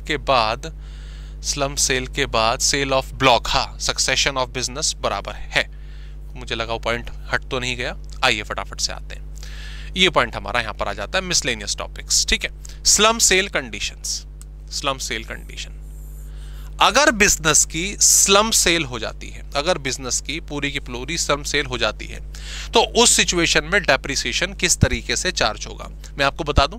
स्लम सेल जो है कैपिटल गेन में भी हमारा आएगा कंसेप्ट, वहां पर भी हम इसको समझेंगे। इसका छोटा सा कंसेप्ट यहां पर भी है, यहां पर समझ लेते हैं। चांसेस इसके ज्यादातर कैपिटल गेन में आते हैं क्वेश्चन के आने के, पर ठीक है यहां के साथ साथ भी इसको कर लेते हैं। मैंने पूरा कंसेप्ट आपका यहां पे लिखाया हुआ, इससे ज्यादा स्लम सेल का आपको कुछ एक्सेप्ट करने की जरूरत नहीं है। Okay, but what is slump sale, जरा समझ लेते हैं। स्लम सेल का मतलब होता है कि भाई जब बिजनेस जो है ना, मतलब एक कोई भी जो ओनर है, जो भी कंपनी है या इंडिविजुअल है कोई भी है, वो अपनी कोई एसेट नहीं बेचता लेकिन पूरी की पूरी यूनिट बेच देता है, पूरी की पूरी यूनिट बेचते हैं। जैसे फॉर एग्जांपल मान लीजिए आपके बिजनेसेस चलते हैं, आपके बिजनेसेस 4 बिजनेसेस हैं, आपकी मैन्युफैक्चरिंग यूनिट है और उस मैन्युफैक्चरिंग यूनिट में आपके 4 डिफरेंट सेक्शंस हैं। एक सेक्शन में आपकी मैन्युफैक्चरिंग होती है, मान लीजिए पेन बनाते हैं आप। एक पर्टिकुलर सेक्शन में, एक यूनिट में आप बनाते हैं, मान लीजिए आप बुक्स बनाते हैं, बुक्स की प्रिंटिंग होती है। ठीक है, सिमिलर काइंड ऑफ है, कैटेगरी अलग अलग है। एक में सी यूनिट में आप जो कैलकुलेटर्स हैं वो बनाते हैं। जो डी कैटेगरी है उसमें आप मान लीजिए कोई भी और इक्विपमेंट, मान लीजिए क्या मानोगे बताओ यूनिट, पेन हो गया, बुक हो गया, कैलकुलेटर हो गया, मतलब ठीक है पेंसिल मान लो ठीक है पेंसिल बनाते हैं, ये यूनिट हो गई। तो आपका मतलब ठीक है मैन्युफैक्चरिंग का यूनिट है, बट उसमें 4 अलग अलग प्रोडक्ट जो है वो बनाए जा रहे हैं। इस सिचुएशन में, इस सिनेरियो में आपने क्या करा कि यार जो ये वाला सेक्शन है ना कैलकुलेटर वाला, वो मेरा अच्छा नहीं चल रहा, उस यूनिट में मुझे सेल हो रही है, मार्केट में कंपटीशन है, तो आपने क्या करा, पूरा का पूरा सेक्शन जो है सोल्ड कर दिया। इसे स्लम सेल कहा जाता है, इसे स्लम सेल कहा जाता है। कई बार स्लम सेल होता है, यूजुअली जो स्लम सेल होती है जब यूनिट अच्छे तरीके से काम नहीं कर रही, एक अच्छा ऑफर सामने से आ गया तो हमारे सामने जो पूरी की पूरी जो डिवीजन है वो बेचने का एक ऑप्शन होता है, that is the case of slump sale. अब इसमें क्योंकि एसेट्स बिक गई हैं, ओके, कुछ एसेट्स जो एक्सक्लूसिवली सी के लिए ही इस्तेमाल होती थी वो हट गई सारी की सारी, तो उसका डेप्रिसिएशन की जो कंसिडरेशन है वो कैसे होगी। कुछ एसेट्स जो हैं वो नॉट एक्सक्लूसिवली, वो कॉमनली इस्तेमाल होती थी सबके लिए, तो उसका कंप्यूटेशन किस मायने में रखी जाएगी, क्या कॉन्सेप्ट होगा, आइए एक बार देख लेते हैं। आई फॉर्मेट देखिए बड़ा आसान सा। It means that's a transfer of undertaking for a lump sum consideration without assigning values of individual assets. That's the something. पूरी यूनिट बेच दी। इसमें मशीनरी कितने की थी, इसमें प्लांट कितने का था, इसमें हमारे पास जो थोड़े बहुत रॉ मटेरियल बचा था, कुछ नहीं, उसकी कोई वैल्यू नहीं। भाई ये पूरा का पूरा धंधा इसको उठा के ले जाओ, मेरे को 50 खोके दे दो और ये बिजनेस आज से आपका, इस तरीके से। That's what slump sale. Okay, तो उसमें रिटर्न डाउन वैल्यू किस तरीके से डिटरमाइन होगी। जो ब्लॉक आपने बेचा है, जो जिस हिस्से की आपने स्लम सेल करी है, उसकी रिटर्न डाउन वैल्यू कैसे काउंट होगी, आइए ध्यान दीजिए। Return down value of the block at the beginning of the previous year, ठीक है, मतलब साल के स्टार्टिंग में, ये 1/4/2023 को इधर आ गया। उसके बाद add purchases during the previous year, okay, sales consideration for the asset sold. ये तो आपको आता ही है, ये दोनों स्टेप आपको आते हैं, ये दोनों स्टेप आपको आते हैं, बराबर क्लियर। अब इसमें लेकिन एक चीज लिखी हुई है, to the maximum of MNO। इसका मतलब ये हुआ, देखिए मान लो 100 रुपए थे साल के स्टार्ट में, आपने 80 रुपए की एसेट और खरीद ली तो 180 की हो गई, ठीक है क्लियर। अब उसके बाद आप क्या करते हो, सेल ऑफ कंसिडरेशन, जितनी एसेट्स आपने बेची हैं, आपने 100 की बेची तो 80 आगे जाएगा, 80 जो है आगे जाएगा, कंप्यूटेशन बनी रहेगी। आपने 150 की बेच दी, आगे 30 रुपए जाएगा, कंप्यूटेशन बनी रहेगी। लेकिन कोई बेवकूफ आपसे टकरा गया और आपने उसको कुछ एसेट्स बेच दी, 180 में से मान लो 100 जिनकी वैल्यू थी वो एसेट आपने बेच दी, वो 200 में खरीद के ले गया आपसे, कोई पागल टकरा गया, तो ऐसे केस में तो नदारद मामला हो गया ना, तो माइनस हो गया, वैल्यू नेगेटिव होगी, तो आगे कंप्यूटेशन का वजूद ही नहीं बना। तो इसीलिए कहता है कि sold to the maximum of MNO limited, maximum MNO, उससे ऊपर जाएगा तो फिर कंप्यूटेशन नदारद होगी, कोई वैल्यू नहीं रही उसकी। सर अगर ऐसा केस आ जाए तो फिर क्या होगा, वो करेंगे अभी, सेल ऑफ ब्लॉक अभी आगे करेंगे। ओके आगे बढ़ते हैं। फिर less return down value of the asset sold during the slump sale. आप देखिए यहां पे ना दो वैल्यू आ रही हैं, दो लेस आ रहे हैं, क्या आ रहे हैं, दो लेस आ रहे हैं। ये तो वो एसेट्स हैं जो आपने बेची, नॉर्मली बेची, ओके वो सारी की सारी यहां पे, तो मैं एज्यूम कर रहा हूं यहां पर, मान लीजिए आपने 30 रुपए की एसेट्स बेची तो 150 आगे चला गया। अब इसमें से दोबारा वो वाली वैल्यू लेस होगी जो अंडर द स्लम सेल है only. Under the slump sale के लिए, अंडर द स्लम सेल के लिए हमारे पास ये कंप्यूटेशन होती है, ये कंप्यूटेशन होती है basically. Original cost of the asset sold under slump sale, जो एक्चुअल में हमने कॉस्ट थी एसेट्स की वो ली जाएगी जो हमने बेची, ओरिजिनल कॉस्ट याद रखिएगा, ओरिजिनल कॉस्ट, उसमें से जो डेप्रिसिएशन उनको अलाउड हुआ है वो लेस हो जाएगा। इसमें वो 1987 से पहले की भी अगर कोई एसेट होल्ड करी हुई है तो तब डेप्रिसिएशन का रूल अलग था, वो आपको नहीं सीखना है, आपके पास बाद वाला ही आएगा। उस पर टोटल जितना भी डेप्रिसिएशन उन पर अभी तक लगा है वो माइनस करके सेपरेटली आप नॉर्मल रिटर्न डाउन वैल्यू निकालेंगे और उसको हम यहां से माइनस कर देंगे, ठीक है, यहां से माइनस कर देंगे। तो ये सब माइनस करने के बाद मान लीजिए जो स्लम सेल वाली एसेट्स थी हमारे पास वो 40 रुपए की थी, कितना आ गया 110। तो अब ये जो हमारे पास बचा है ना XYZ, ये वो यूनिट है जब नॉर्मली हम चला रहे हैं। हमारे एग्जांपल के हिसाब से A plus B plus D, A plus B plus D की अब इतनी एसेट है। हमने शुरुआत किससे करी थी, ABCD तीनों से करी थी, ABCD D चारों से करी थी, नॉर्मल कंप्यूटेशन कर रहे थे। पता चला C की एसेट स्लम सेल में बिक गई, उनकी वैल्यू सारी की सारी माइनस कर दी, और अब जो ये ब्लॉक हमारे पास बचा है that belongs to only A, B and D। फिर अपना पुराना तरीका वही डेप्रिसिएशन वाला हम लगाएंगे, दैट्स इट। तो ये सिनेरियो हमें याद रखना है, स्लम सेल वाला, बिल्कुल सिंपल, ठीक है। आगे चलेंगे फटाफट से। हाँ, डेप्रिसिएशन इन केस ऑफ, इसका एक क्वेश्चन हमारे मॉड्यूल में दे रखा है, मैं उसी को बिहाफ मान के, उसी को क्या नाम है बेस मान के यहाँ पे कंप्यूटेशन करा रहा हूँ, बिल्कुल सिंपल स्ट्रेट फॉरवर्ड तरीके से पूरा का पूरा कॉन्सेप्ट एक ही एग्जांपल में अच्छे तरीके से हमें एक्सप्लेन करा हुआ है। वो क्या है भाई, ये तो आपको मालूम ही है, तो हमने पहले चैप्टर में ये चीज डिस्कस कर ली कि अगर कोई भी एग्रीकल्चर एक्टिविटी है, मतलब एग्रीकल्चर इनकम है, वो टैक्स फ्री इनकम होती है, टैक्स फ्री इनकम होती है। अब एक एसेट, एक पर्टिकुलर एसेट आपकी, उसे आप दोनों पर्पसेस के लिए इस्तेमाल कर रहे हो। 100 रुपए की एसेट है, वो नॉन एग्रीकल्चर में भी इस्तेमाल हो रही है, एग्रीकल्चर में भी इस्तेमाल हो रही है, मान लो 50-50% इस्तेमाल हो रही है। उस 100 रुपए की एसेट पर डेप्रिसिएशन मान लीजिए 15%, वही 15 रुपए आ गया। अब वो 15 रुपए सारा का सारा आप यहां चार्ज कर सकते हो क्या? कायदा बनता है यहां पे सारा का सारा डेप्रिसिएशन चार्ज करने का? नहीं सर, अभी बिल्कुल स्टार्टिंग में पढ़ा हमने सेक्शन 38 में, जो बिजनेस के लिए इस्तेमाल हो रहा है वो उसी का हिस्सा वहां से एक्सपेंसेस के तौर पे माइनस होगा, कोई और अदर एक्सपेंसेस हम यहां पे नहीं डाल सकते, वो एक अनइथिकल तरीका हो जाएगा। तो इसीलिए अगर हम ध्यान दें, एग्रीकल्चर और नॉन एग्रीकल्चर पर्पस के लिए अगर कोई एसेट इस्तेमाल हो रही है तो वो तरीका ठीक नहीं है कि हम सारा का सारा नॉन एग्रीकल्चर में ही चार्ज कर लें। तो सर कैसे होगी, कैसे कंप्यूटेशन होगी? आओ ध्यान दो, ध्यान दो। यहां पर मिस्टर एक्स है, वो चाय की खेती करते हैं, चाय की खेती करते हैं। चाय में मैं आपको बता दूं, जो इतने भी टी प्लांटेशन वाले बिजनेस होते हैं ना, अगर आपका टी प्लांटेशन एग्रीकल्चर इनकम आपने नहीं पढ़ा अभी, लेकिन सीधा सीधा मैं बताता हूं, 100 रुपए की इनकम में से ना 60 रुपए की इनकम हमेशा नॉन एग्रीकल्चर इनकम मानी जाती है। ठीक है, सॉरी माफ कीजिएगा, हाँ नॉन एग्री, या फिर बेटर वर्ड इसके लिए क्या, बिजनेस इनकम। वो क्या मानी जाती है, बिजनेस इनकम मानी जाती है। और 60% इनकम जो है वो एग्रीकल्चर इनकम मानी जाती है इन केस ऑफ टी। सीधा सीधा क्लैरिफाई है कि जो भी कुछ बिजनेस में कमाओगे टी से, 60 रुपए खड़ा खड़ा माफ है, वो एग्रीकल्चर इनकम है। और 40 रुपए पर 40% पर टैक्स लगेगा, मतलब वो 40% बिजनेस इनकम मानी जाएगी। फिर उसमें जो कंप्यूटेशन आगे होगी वो अलग मायना है। तो ये मिस्टर एक्स साहब हैं, उन्होंने ये एसेट खरीदी अपना 10/4/22 को 15% इसका डेप्रिसिएशन रेट 10 लाख में खरीदी। ही कंप्यूट डेप्रिसिएशन असेसमेंट ईयर 24-25 के लिए, 24-25 के लिए, यानी कि 23-24 के लिए उन्होंने डेप्रिसिएशन कैसे काउंट करा, आइए ध्यान दो। ये 1/4/22 को वैल्यू 0 थी, कुछ नहीं थी। हमने एसेट साल के दौरान 10 लाख की खरीदी, इस पर डेप्रिसिएशन लगना चाहिए।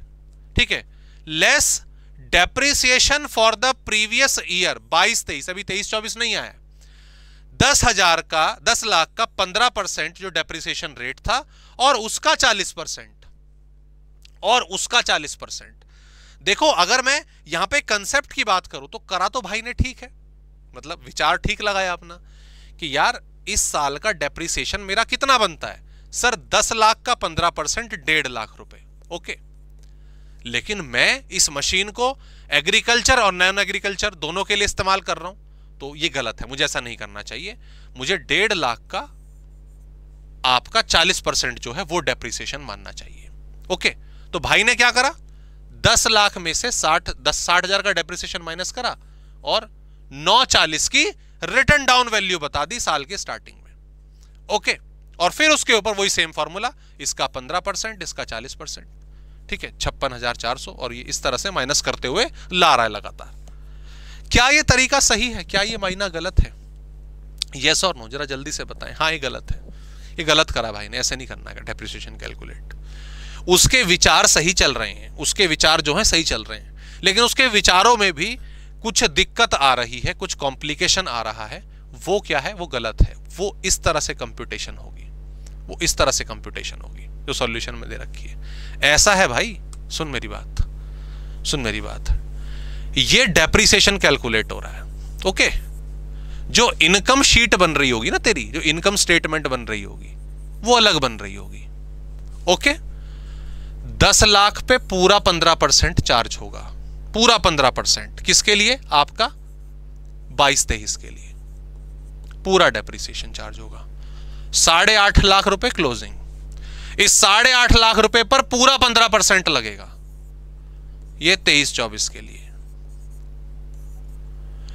डेप्रिसिएशन पे मैंने क्या बोला कि 100 रुपए की इनकम है टी में, तो 40% जो है वो आपका क्लासिफाई होगी business income.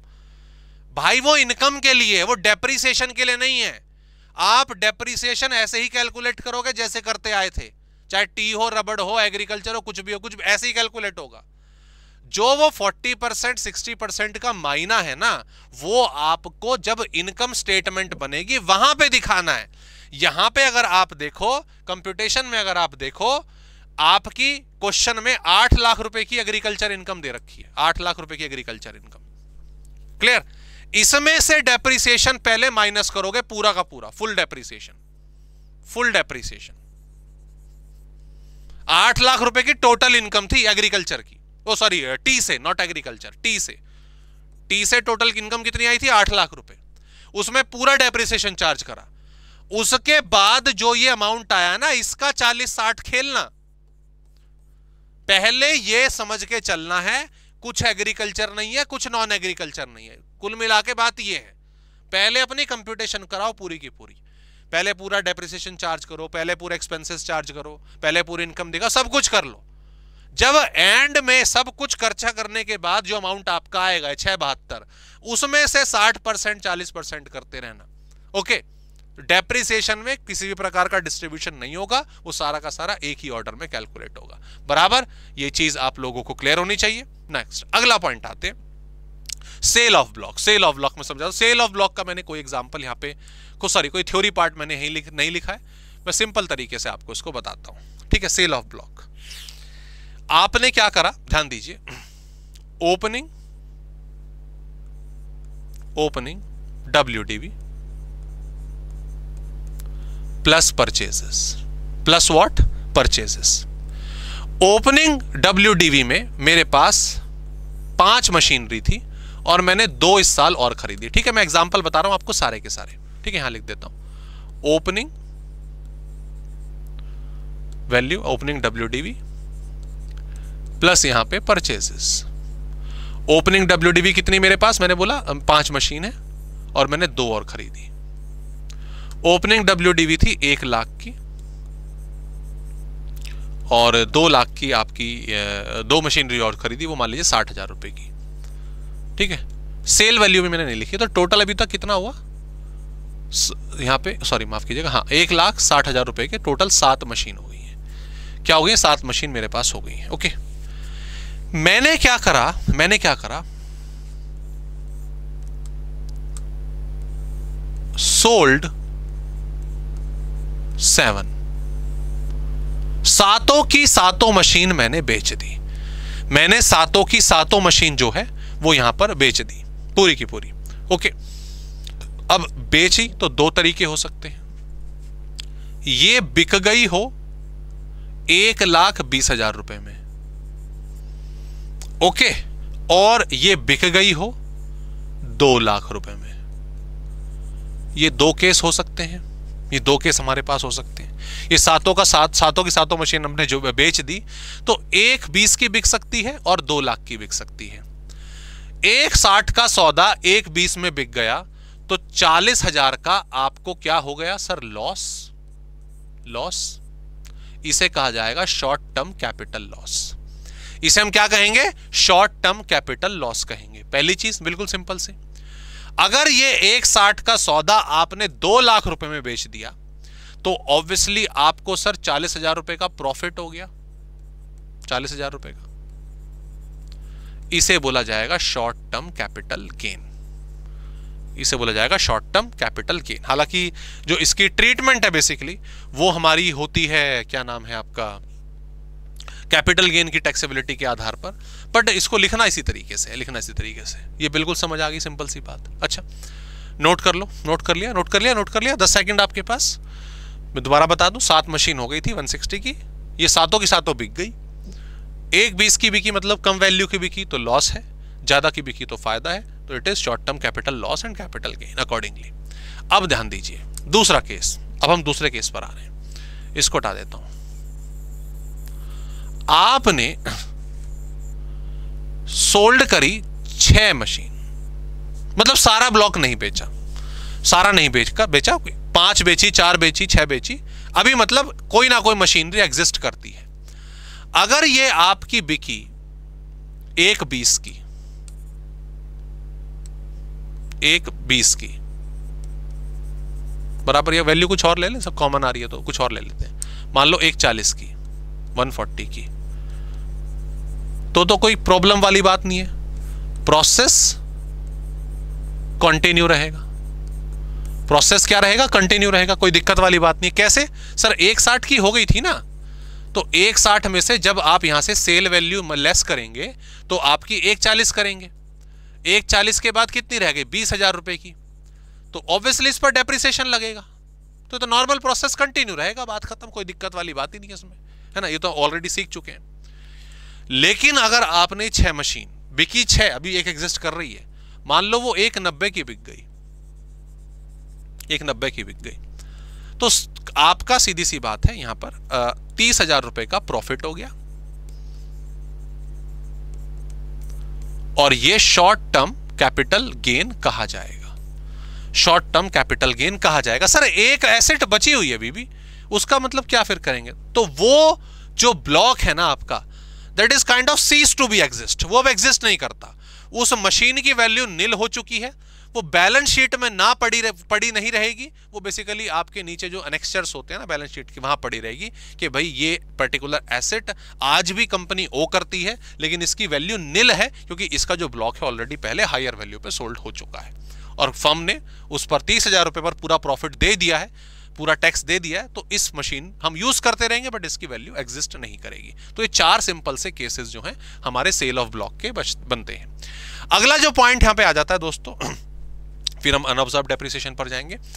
Succession of business. What is succession of business? कि भाई आपका बिजनेस है, आपने किसी और को दे दिया, आपका पहले सोल प्रोप्राइटरशिप थी तो आपने उसको पार्टनरशिप में कन्वर्ट कर दिया या उसे रजिस्टर्ड करवा के कंपनी में कन्वर्ट कर लिया, कुछ भी हो सकता है, बराबर। तो ध्यान दीजिए, मिस्टर ए ने ओपनिंग डब्ल्यूडीवी जो है वो 1,20,000 रुपए थी, 1,20,000 रुपए थी। उन्होंने क्या करा, बेसिकली इस बिजनेस को मतलब कन्वर्ट हो गया किसमें, ए लिमिटेड में। कब कन्वर्ट हो गया? एक क्यों कुछ 21 मान लेते हैं, 21 अक्टूबर 2023 को, ठीक है, ए लिमिटेड में कन्वर्ट हो गया। अब ये जो ओपनिंग डब्ल्यूडीवी थी 1,20 की, इस पर डेप्रिसिएशन कैसे कैलकुलेट होगा? इसकी कंप्यूटेशन ऑफ डेप्रिसिएशन दोस्तों बिल्कुल सिंपल है, दैट इज व्हाट, डेज के हिसाब से, कंप्यूटेशन ऑफ डेज के हिसाब से। आप क्या करोगे, पहले ये जो अमाउंट है आपका 1,20,000 रुपए, इस पे नॉर्मल 15% के हिसाब से डेप्रिसिएशन कैलकुलेट कर लो। मतलब इस पर नहीं, इस पर से मेरा मतलब है वो सेल परचेज की ट्रांजैक्शंस पूरा करने के बाद, कुछ परचेज करा, ऐड हो गया, सेल करा, बेच दिया, वो करने के बाद इस 120 पर बेसिकली आपका डेप्रिसिएशन कैलकुलेट कर लो 15%। तो ये कितना आ गया, 18,000 रुपए पूरे साल भर का, ठीक है। अब ए लिमिटेड ने, मिस्टर ए ने और ए लिमिटेड ने ये कितने दिन तक इस्तेमाल करा? तो मैं जरा यहां पे कैलकुलेट कर लेता हूं भाई। इन्होंने मार्च से इस्तेमाल करा होगा ए ने, तो 30 दिन अप्रैल के, 31 दिन मई के, 30 दिन जून के, 31 की जुलाई, 31 का अगस्त और 30 का सितंबर और 20 दिन का आपका क्या नाम है, अक्टूबर। तो ऑब्वियसली इस सिचुएशन में आप क्या करोगे, इनटू 203 डिवाइडेड बाय 366, क्योंकि 2024 लीप ईयर होगा। तो ये जो डेप्रिसिएशन आएगा वो मिस्टर ए जो हैं वो अपनी बुक्स में दिखाएंगे, और 18,000 रुपए का जो बाकी अमाउंट आपका देख लीजिए कितना हुआ, 366 माइनस 203, 163। तो 163 डिवाइडेड बाय 366 जो अमाउंट आएगा वो ए लिमिटेड अपनी बुक्स में दिखाएगी। तो ये बिल्कुल सिंपल सा स्ट्रेट फॉरवर्ड सा कंसेप्ट के जिसने जितने टाइम तक अपनी होल्डिंग रखी है बिजनेसेस की, उतने साल का, उतने पार्ट का डेप्रिसिएशन आपका इसमें चार्ज होगा। आगे नेक्स्ट हेडिंग पर हम बढ़ रहे हैं, ट्रीटमेंट ऑफ अनएब्जॉर्ब डेप्रिसिएशन। इसका देखिए मीनिंग समझिए पहले तो, ओके। सबसे पहली चीज, ये चीज तो देखो मैं क्लियर है कि भाई डेप्रिसिएशन एज एन एक्सपेंस, मतलब नॉन कैश एक्सपेंस हमारे प्रॉफिट एंड लॉस अकाउंट में आता है और हमारी इनकम को कम करता है, प्रॉफिट कम आता है, और सीधी सी बात है हमें उस पर जो प्रॉफिट आता है टैक्स देना बनता है। अब मान लीजिए फॉर एग्जांपल कुछ इस तरह से हुआ कि किसी पर्टिकुलर ईयर का जो ग्रॉस प्रॉफिट था वो था आपका मान लीजिए 1,00,000 रुपया, ठीक है। बाकी सारे एक्सपेंसेस बाकी सारे एक्सपेंसेस जो हैं उनको मान लीजिए बाकी सारे कंप्लीट हो गए या जीरो हो गए। इस साल का जो डेप्रिसिएशन था जो हमने कैलकुलेट करा, और मान लीजिए वो आता है 1,20,000 रुपए, ओके। अब ऑब्वियसली अगर अकाउंटिंग टर्म में देखें तो वो जो अमाउंट है हमारा प्रॉफिट का वो 20,000 रुपए नेगेटिव आ गया, it is net loss basically, okay. अब नेगेटिव इनकम तो एलिजिबल नहीं है आपका टैक्स में अगर देखा जाए तो, भाई अगर 20,000 रुपए पर टैक्स देना पड़ता है तो माइनस 20,000 पर ही थोड़ी कि टैक्स का रिफंड मिलेगा। तो इन दैट केस बिजनेस की इनकम क्या मानी जाएगी, जीरो मानी जाएगी, बिजनेस की इनकम जीरो मानी जाएगी। और इस डेप्रिसिएशन में से जो 20,000 रुपए है इसे बोला जाएगा आपका अनएब्जॉर्ब डेप्रिसिएशन। भाई इनकम बाकी सारे एक्सपेंसेस को कंसीडर करने के बाद 1,00,000 बच रही थी ना, डेप्रिसिएशन 1,20,000 था, तो उसमें से हम 1,00,000 ही एडजस्ट कर पाए और 20,000 रुपए का हमारा अनएब्जॉर्ब डेप्रिसिएशन हुआ। अब सवाल यह है कि इस अनएब्जॉर्ब डेप्रिसिएशन का क्या होगा? तो दोस्तों सीधी सी बात है, ये अनएब्जॉर्ब डेप्रिसिएशन कैरी फॉरवर्ड हो जाएगा नेक्स्ट ईयर, ठीक है। ये जो आपका 20,000 रुपए का आपका डेप्रिसिएशन अनएब्जॉर्ब रह गया है, जो एडजस्ट नहीं हो पाया, इसको हम नेक्स्ट ईयर कैरी फॉरवर्ड कर देंगे और अगले साल की जो इनकम होगी उसमें एडजस्ट कर लेंगे। ये चीज क्लियर हो गई। सिमिलरली अगर मान लीजिए अगले साल का जो ग्रॉस प्रॉफिट है वो हुआ 1,50,000 रुपए, राइट, उस ईयर का जो डेप्रिसिएशन है, वो हुआ 1,60,000 और प्लस ये 20,000 रुपए का अनएब्जॉर्ब्ड था। तो सर ये तो इस साल भी नहीं हो रहा, अब नेगेटिव हो गया, और ये 20,000 तो था ही, और पिछले साल का 10,000 और अगले साल का 10,000 और आ गया। अब 30,000 रुपए अनएब्जॉर्ब डेप्रिसिएशन हो गया, जिसमें 20,000 रुपए इंक्लूडेड है। तो अब क्या करें सर, इसको अगले साल फिर कैरी फॉरवर्ड करो। तो कहने का मतलब जब तक डेप्रिसिएशन की सेटलमेंट नहीं हो पाती, अगर वो हमेशा अनएब्जॉर्ब रहता है, तो उसको आप कंटिन्यूसली अपने फर्दर बिजनेसेस के लिए कैरी फॉरवर्ड करते रहेंगे, फर्दर लाइफ के लिए कैरी फॉरवर्ड करते रहेंगे, और जिस साल प्रॉफिट बनेगा, एलिजिबल प्रॉफिट होगा, उस साल में सीधी सी बात है आप उसको एडजस्ट कर लेंगे। सर कितने साल तक हम अपने डेप्रिसिएशन को कैरी फॉरवर्ड कर सकते हैं? तो इसके लिए इनडेफिनिटेड टाइम है, जितने मर्जी ईयर्स के लिए आप डेप्रिसिएशन को कैरी फॉरवर्ड कर सकते हो। अभी एक चैप्टर है आगे, set of and carry forward, जिसमें लॉसेस को कैरी फॉरवर्ड करने का एक लिमिटेड टाइम होता है। जैसे हाउस प्रॉपर्टी में 8 साल है, आपके स्पेक्युलेटिव बिजनेस में 4 साल है, नॉन स्पेक्युलेटिव में 8 साल है, अलग अलग ईयर्स हैं। लेकिन डेप्रिसिएशन के लिए इनडेफिनिट पीरियड तक आप अपने डेप्रिसिएशन को कैरी फॉरवर्ड कर सकते हो। ओके जी, डन। इसके बाकी पॉइंट्स मैंने यहाँ पे लिखे, आप एक बार रीड करेंगे, पीडीएफ आपको डिस्क्रिप्शन में मिल जाएगी, आप साथ साथ थोड़ा थोड़ा रीड भी करेंगे तो आपको और ज्यादा क्लैरिटी मिलेगी। ठीक है, अभी जितना समझ रहे हैं चलते रहिए, बाद में एक बार नोट्स को पढ़ के दोबारा यहाँ पे आप आके देख सकते हैं। ठीक है, बहरहाल आगे बढ़ते हैं। Now the concept of additional depreciation, और याद रखिए, देखिए मैंने यहाँ पे क्या लिखा हुआ है, ओल्ड रिजिम ओनली, यानी कि अगर कोई भी वो 2.5 लाख वाला पैटर्न अपना फॉलो कर रहा है या ओल्ड रिजिम के हिसाब से अपने टैक्सेस पे कर रहा है, तो एडिशनल डेप्रिसिएशन का बेनिफिट सिर्फ उन्हें ही मिलेगा। जो आपका न्यू टैक्स रिजिम फॉलो कर रहे हैं, कंसेशनल टैक्स रेट वाला, 3 की टेबल वाला, ठीक है, उनके लिए एडिशनल डेप्रिसिएशन का बेनिफिट नहीं होता, इतना हमें ध्यान रखना है। क्लियर?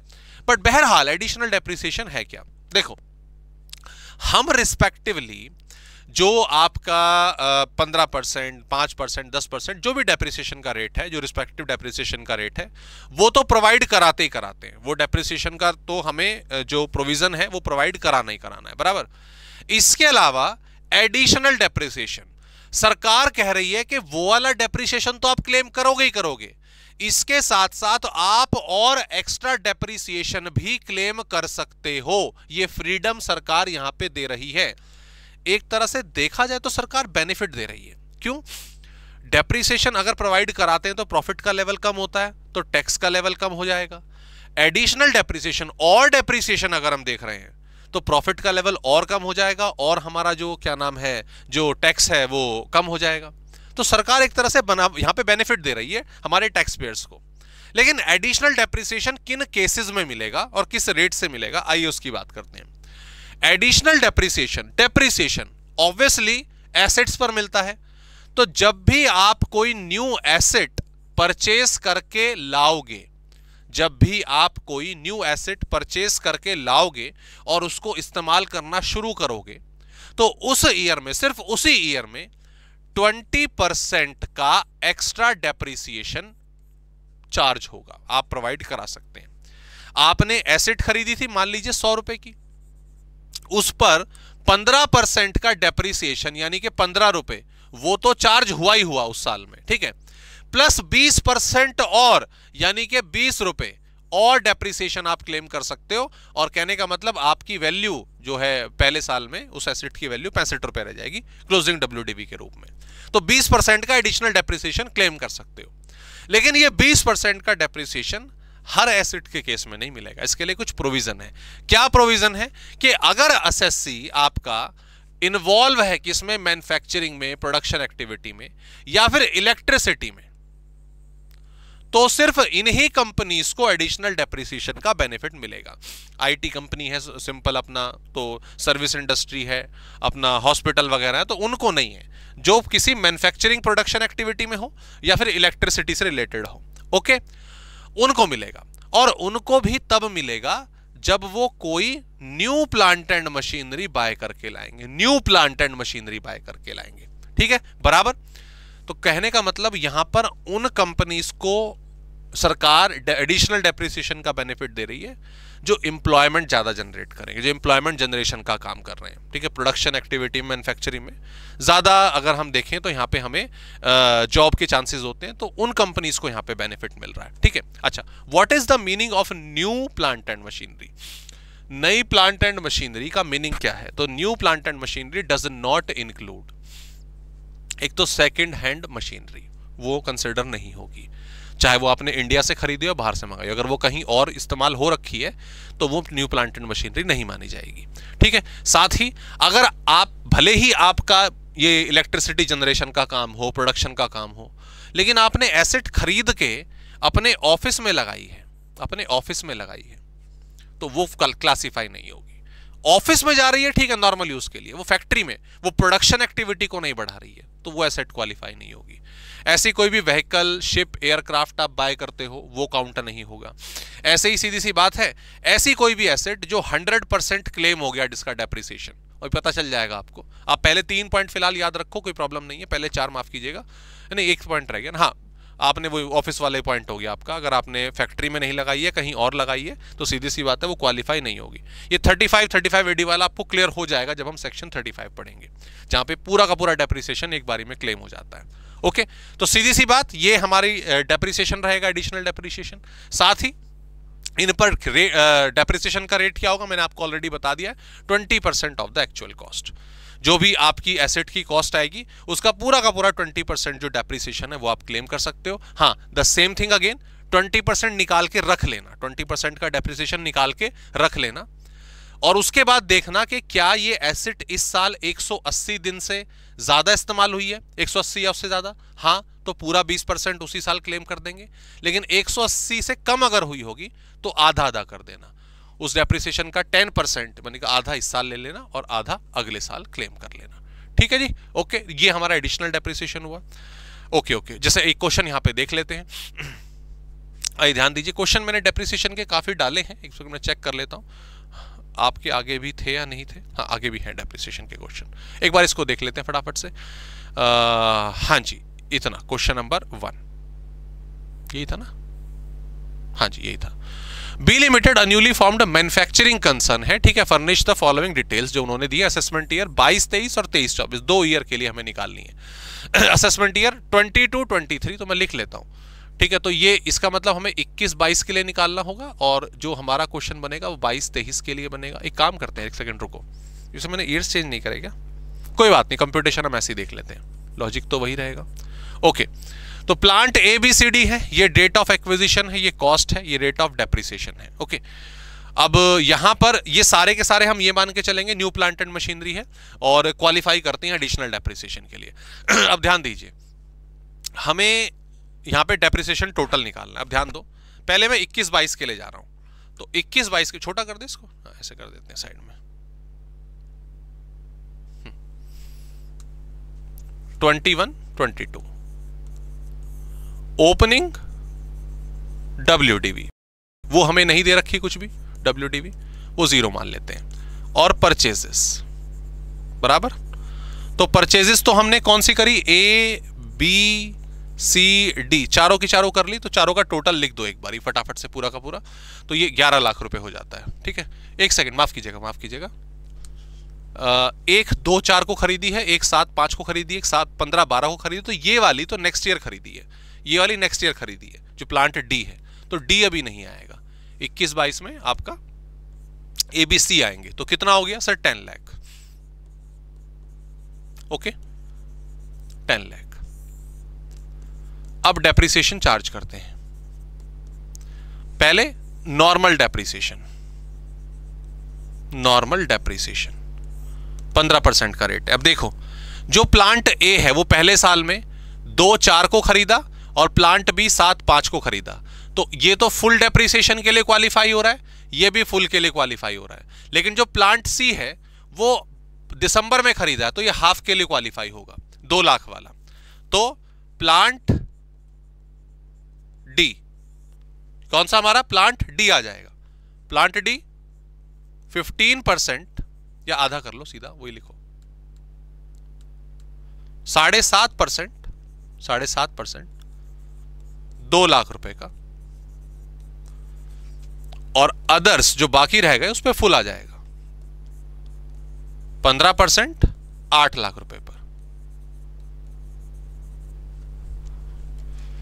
तो 2 लाख का 7.5% कितना? 15,000 रुपए हो गया। हाँ, 15,000 रुपए हो गया, ठीक है, 15,000 रुपीज। और ये वाला 8 लाख का 15%, 1,20,000 रुपए, ठीक है। तो ये तो नॉर्मल सिनेरियो हो गया, बराबर ही नॉर्मल सिनेरियो। अब आती है 21-22 में एडिशनल डेप्रिसिएशन की बात। एडिशनल डेप्रिसिएशन, अब क्योंकि पहला ही ईयर है तो हमें कोई दिक्कत नहीं हुई इसमें समझने की। जो प्लांट डी है, जो प्लांट डी है, ओके, 2 लाख की उसकी वैल्यू है, उस पर भी 20% का डेप्रिसिएशन मिलना चाहिए था, लेकिन ये 180 डेज से कम है, तो सीधी सी बात है इस पर आधे रेट का डेप्रिसिएशन मिलेगा, 20,000 रुपए। और जो अदर है, जो बाकी है अदर्स, उस पर पूरा 20% का मिल जाएगा। तो अच्छा खासा डेप्रिसिएशन कंपनी ने पहले ही साल में क्लेम करा है, 1,60,000 रुपए यहां पे हमारा आ गया, बराबर। ओके जी, तो आइए तमाम वैल्यू जो है माइनस कर दीजिए।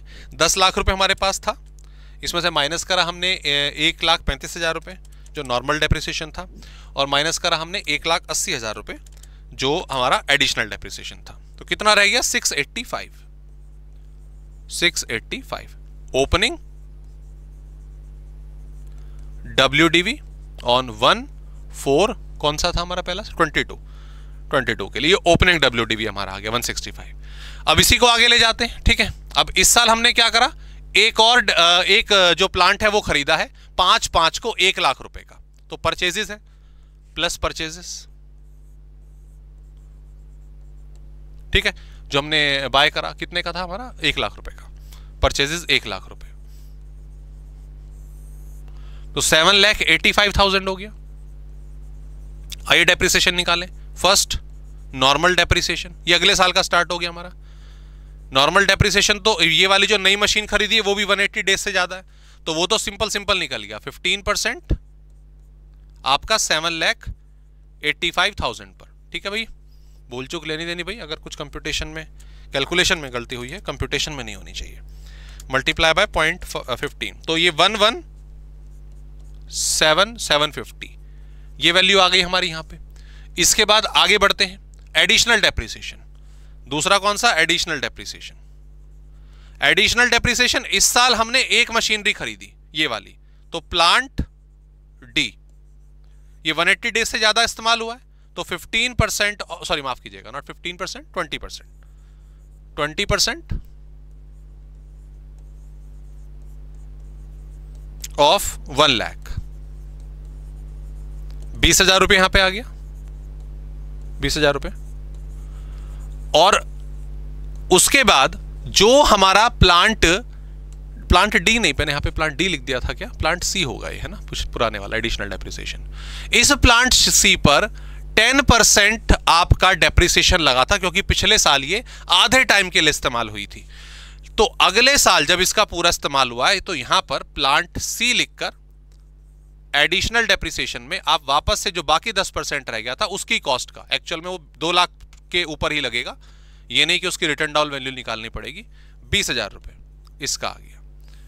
ये टोटल अमाउंट इसमें से माइनस कर देंगे तो हमारी क्लोजिंग WDV जनरेट हो जाएगी। ओके दोस्तों, जो भी हमारी वैल्यू आएगी उसे आप कैलकुलेट करेंगे। डन। तो ये वाला सेक्शन भी दोस्तों हमारा कंप्लीट होता है। दैट्स इट, ठीक है। स्पीड दोस्तों देखो, कंप्यूटेशन की वगैरह की, क्वेश्चन की, कंसेप्ट की हमें ऑब्वियसली थोड़ी ज़्यादा मेंटेन करके चलनी है, क्योंकि हम चाहते हैं कि कंसेप्ट आपके पूरे कवर हो। तो उम्मीद करता हूं समझ वो आ रहे हैं। और एक रिक्वेस्ट मेरी इसमें आपकी यही है कि भाई PDF को पढ़ लीजिएगा सही तरीके से। कोई क्वेरी, कोई डाउट है तो डेफिनेटली आप कोऑर्डिनेट कर सकते हैं, बराबर। चलिए आगे बढ़ते हैं। Depreciation in case of power generating units. Power generating units, अब आ गया हमारा वो अगला मुद्दा। देखो, हमने डेप्रिसिएशन टॉपिक जब स्टार्ट करा उसमें इमीडिएटली सबसे पहले ये बता दिया गया था कि आपको जो डेप्रिसिएशन कैलकुलेट करना है उसमें WDV मेथड ही लगेगा, जो रेट्स आपके स्पेसिफाइड हैं वही लगेंगे, है ना। लेकिन हमने वहां पर ये चीज क्लियर कर दी थी कि स्ट्रेट लाइन मेथड का इस्तेमाल नहीं होगा, ठीक है। लेकिन सिर्फ स्पेसिफिकली जो पावर जनरेटिंग यूनिट है उन्हें ये ऑप्शन दिया जाता है, उन्हें ये ऑप्शन, उनके ऊपर ऑब्लिगेशन नहीं है, ऑप्शन है। उनको बोला गया कि देखो आपको नॉर्मल जैसे स्ट्रक्चर चलता आ रहा है वैसे चला लीजिए, आपकी मर्जी है, ठीक है। लेकिन अगर आप चाहते हैं कि आप स्ट्रेट लाइन मेथड के हिसाब से अपनी एसेट्स पर डेप्रिसिएशन लगाना चाहते हैं तो डेफिनेटली आप लगा लीजिए। सिर्फ पावर जनरेटिंग यूनिट है, इस सेक्टर को बढ़ावा देने के लिए ये प्रोविजन इनके लिए रखा गया है, ओके। तो assessee engage in the business of generation या फिर डिस्ट्रीब्यूशन ऑफ पावर, जनरेशन में है, जनरेशन एंड डिस्ट्रीब्यूशन में है, तो सीधी सी बात है वो ये इस ऑप्शन को, इसका ऑप्शन का फायदा उठा सकते हैं। क्या? या तो स्ट्रेट लाइन मेथड लगा लो ईच एसेट के लिए, या डब्ल्यूडीवी लगा लो, आपका डब्ल्यूडीवी जो नॉर्मली आप सीख चुके हो, ब्लॉक वाइज जिसमें डेप्रिसिएशन लगेगा। Where the assessee has opt for straight line method for each asset the following points shall also be taken care of. Same वही हाफ डेप्रिसिएशन लगेगा अगर 180 दिन से आपका क्या नाम है इस्तेमाल होगा, और additional depreciation shall not be available, जो है आपका वो सिर्फ डब्ल्यूडीवी मेथड में ही एप्लीकेबल होगा। बराबर, ये चीज क्लियर है। रेट्स, हाँ ऑब्वियसली जो रेट्स तो हम देखो वही मान के चलेंगे जो इनकम टैक्स में हमने बोले हैं, इनकम टैक्स रेट में हमारे बोले गए हैं, ठीक है। अच्छा, इसका कुछ प्रोविजन है। Treatment in case of where the assessee has opted for sell straight line method on each method, लेकिन अगर आप एसेट को भविष्य में बेच देते हो तो उसकी क्या ट्रीटमेंट होगी। देखो डब्ल्यूडीवी में तो कोई दिक्कत वाली बात थी नहीं, हम क्या कर रहे थे कि भाई परचेज जुड़ता जा रहा था, सेल माइनस होता जाता था, जो एंड में वैल्यू आती थी उस पर डेप्रिसिएशन लग जाता था, ब्ला ब्ला ब्ला, इस तरीके से काम हमारा ठीक ठाक चल रहा था। लेकिन अगर मान लीजिए आप स्ट्रेट लाइन मेथड इस्तेमाल कर रहे हैं तो उसमें तो अलग अलग इतनी सारी एसेट्स हो गई, बराबर, और उसमें हर एक एसेट जब बिकेगी तो हर एक एसेट का अपना अच्छा खासा हिसाब किताब होगा कि उसमें प्रॉफिट हुआ कि लॉस हुआ, क्लियर, हर एक का अच्छा खासा हिसाब किताब होगा। तो उसमें क्या ट्रीटमेंट करनी है, आइए देखिए। 3 सिंपल से केसेस बनते हैं। सबसे पहला आपका बेसिकली दो बनते हैं, उसी में ही काम सारा का सारा पूरा हो जाता है। If the sale price of the asset is less than WDV, if the WDV, ठीक है, WDV, if the sale price of the asset is more than its WDV but sale price of the asset does not exceed actual cost of asset, ठीक है। इसके बाद अगर हम बात करें, if the sale price of the asset is more than its WDV and the sale price of the asset also exceed the actual cost of the asset, ये क्या मजाक है, आइए ध्यान दीजिए, ध्यान दो। आपका पावर जनरेटिंग यूनिट का बिजनेस है, ठीक है, और आपने बोला कि हम स्ट्रेट लाइन मेथड इस्तेमाल करेंगे। आपने 1419 में मान लीजिए बिजनेस शुरू करा था, और आपने एक एसेट, उसे मैं S1 का नाम दे रहा हूं, वो आपने 5 लाख रुपए में खरीदी थी, ओके। उसके आप इस्तेमाल करते गए, और आज मान लीजिए 1/4/2023 है, तो उसकी रिटर्न डाउन वैल्यू S1 की WDV, जो लगातार डेप्रिसिएशन आप लगाते हुए आ रहे हो, वो घटकर मैं वैल्यू एज्यूम कर रहा हूं कि वो 2 लाख रुपए हो चुकी है। और अब आपने इस ईयर के दौरान इस एसेट को S1 को बेच दिया, ओके। अब 3 केस हो सकते हैं।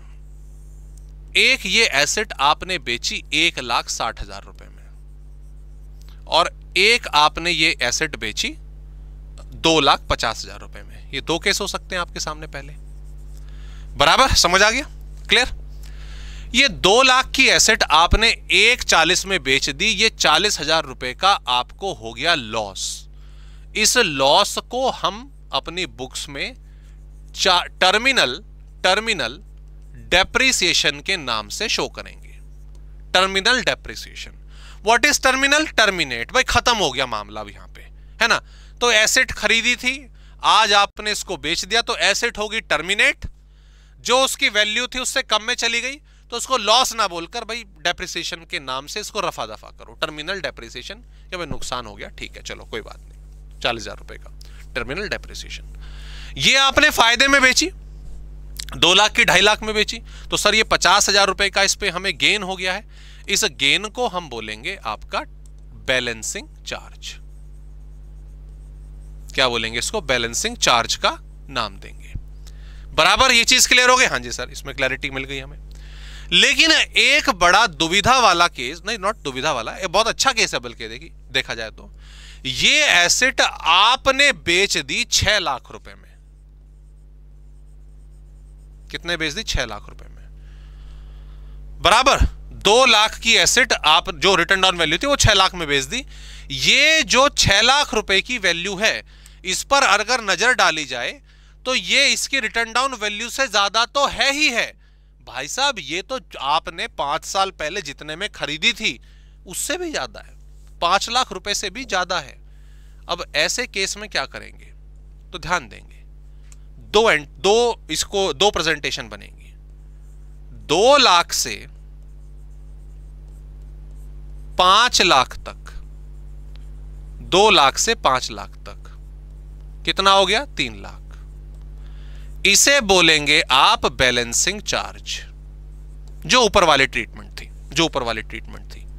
और जो 5 लाख से प्लस मामला आया है, जितने में खरीदा था उससे भी ज्यादा का मामला आया है, यानी कि 1 लाख रुपए, इसे बोला जाएगा शॉर्ट टर्म कैपिटल गेन। इसे क्या बोलेंगे? इसको शॉर्ट टर्म कैपिटल गेन बोलेंगे। तो ये बिल्कुल सिंपल, कम है तो डेप्रिसिएशन, ज्यादा है तो बैलेंसिंग चार्ज। लेकिन कुछ अथाही ज्यादा है, कुछ हद से ही ज्यादा है भैया। 5 लाख रुपए खरीदी थी, 4-5 साल इस्तेमाल कर ली, 5 साल 4 साल, उसके बाद भी वो उससे ज्यादा की बिक गई। तो फिर उसको 2 पार्ट में कि भाई ऐसा है कि कॉस्ट तक आप इसको बैलेंसिंग चार्ज का नाम दो, उससे ज्यादा जाएगा तो हम इसको नाम देंगे किस चीज का? हमारे शॉर्ट टर्म कैपिटल गेन का। बराबर है जी? हाँ जी सर। तो वही सारे पॉइंट्स यहां पर हमारे लिखे हुए, छोटा हो जा भाई। हाँ, इफ द सेल प्राइस अगर कम है तो सीधी सी बात है उसको टर्मिनल डेप्रिसिएशन बोलेंगे। अगर सेल प्राइस आपका WDV से ज्यादा हो जाता है तो उसको हम सीधी सी बात है बैलेंसिंग चार्ज बोलेंगे। और अगर भैया वो सब कुछ ही क्रॉस करके चला गया तो WDV से कॉस्ट तक आप उसको बैलेंसिंग चार्ज बोलना, बाकी वो कैपिटल गेन के नाम से आपका ट्रीट होगा एसेट में। ठीक है, ओके जी, चलिए आगे बढ़ते हैं। तो ये इसका क्वेश्चन हो गया। इस क्वेश्चन को आप कर सकते हैं दोस्तों, वो अलग जो मैंने आपको करवाया एग्जैक्टली उसी मैनर में आपको इसको सॉल्व करना है। ओके जी। अच्छा, ये एक छोटा सा पॉइंट अगर हम बात करें इसमें, देखो अगर एक एसेट बेसिकली अगर हम ध्यान दें, हम खरीद के लेकर आए, यूज करने के लिए लेकर आए, उस पर हम अपना डेप्रिसिएशन जो बेसिकली लगाएंगे, तो भाई डेप्रिसिएशन हम किस पर लगाते हैं सर? डेप्रिसिएशन हम लगाते हैं कॉस्ट पे, जितने की है ना उस पर तो लगाते हैं। वैल्यू हम ऐड करते हैं परचेज में, है ना, बराबर। तो डेप्रिसिएशन कॉस्ट पे लगता है, पर कॉस्ट कैसे निकलेगी? तो इसमें वही थोड़ा अकाउंटेंसी वाला यूज हमारा हो गया। What is the cost? आप कॉस्ट किसको बोलेंगे? आप जो है सीधी सी बात है कॉस्ट जो है किस चीज को बोलेंगे? तो वो कह रहे हैं कि भैया सीधी सी बात है, आपकी जो एक्चुअल कॉस्ट थी, मतलब जितने में आपका परचेज प्राइस था वो तो लगेगा ही, इसके अलावा आपने कुछ उसके एक्सपेंसेस वगैरह दिए, उसकी लोडिंग अनलोडिंग के चार्जेस दिए, ठीक है, उसको पुट टू यूज करने के लिए आपको अदर खर्चा करना पड़ा, तो सीधी सी बात है वो भी उसकी कॉस्ट में जुड़ेगा, वो ऐड ऑन होगा। वो डेप्रिसिएशन में जैसे करते आए थे ना कि फ्रेट लग गई, आपके लेबर चार्जेस लग गए, लोडिंग अनलोडिंग चार्जेस लग गए, वो सब ऐड होगा। आपने एसेट को लोन पर उठाया है, वही अकाउंट्स वाली ट्रीटमेंट कि जिस दिन जब तक आपकी एसेट तैयार हुई है तो तब तक जो भी आपने ब्याज चुकाया होगा, है ना, वो सारा उसकी कॉस्ट में ऐड हो जाएगा। बाद वाला इंटरेस्ट तो नॉर्मल एक्सपेंस होता है, लेकिन जब तक वो एसेट इस्तेमाल करने लायक नहीं हो जाती तो तब तक जितना भी आपने इंटरेस्ट चुकाया होगा लोन पर वो उसकी कॉस्ट में ऐड होगा। और एक चीज याद रखिएगा, अगर गवर्नमेंट किसी प्रकार का सब्सिडी देती है, गवर्नमेंट ग्रांट्स देती है, तो वो उसकी कॉस्ट से माइनस हो जाएगी। मतलब आपकी जेब से गया तो वो ऑब्वियसली बात है वो ऐड होगा एक्सपेंसेस के तौर पे, और कोई बेनिफिट आपको मिला तो उस सिचुएशन में गवर्नमेंट की तरफ से मिलेगी सब्सिडी वगैरह, तो वो उसकी कॉस्ट से लेस हो जाएगी। बराबर, ये चीज क्लियर हो गई? Okay, done, that's it. इसके अलावा एक ये छोटा सा हमारा पॉइंट जो है दोस्तों और आता है, इसको हम यहाँ पे मैं आपको बताता हूँ, फिर साइंटिफिक रिसर्च हमारा अगले पार्ट में शुरू हो जाएगा। एक छोटा सा केस यहाँ पर ये देख लीजिए, ये हालांकि मैंने पूरा का पूरा सॉल्यूशन इसका एक्सप्लेन करके यहाँ पे आपको दिया है। Asset initially used for personal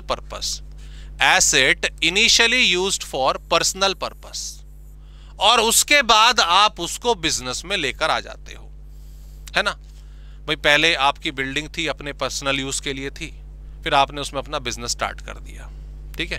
पहले आपके पास कोई कार वगैरह थी, वो आप इस्तेमाल करते थे पर्सनल पर्पस के लिए, अब आपने उसको बिजनेस में इस्तेमाल करना शुरू कर दिया। कैसे करा जाए, तो ध्यान दीजिए। Building previously used for personal purpose subsequently used for business and profession.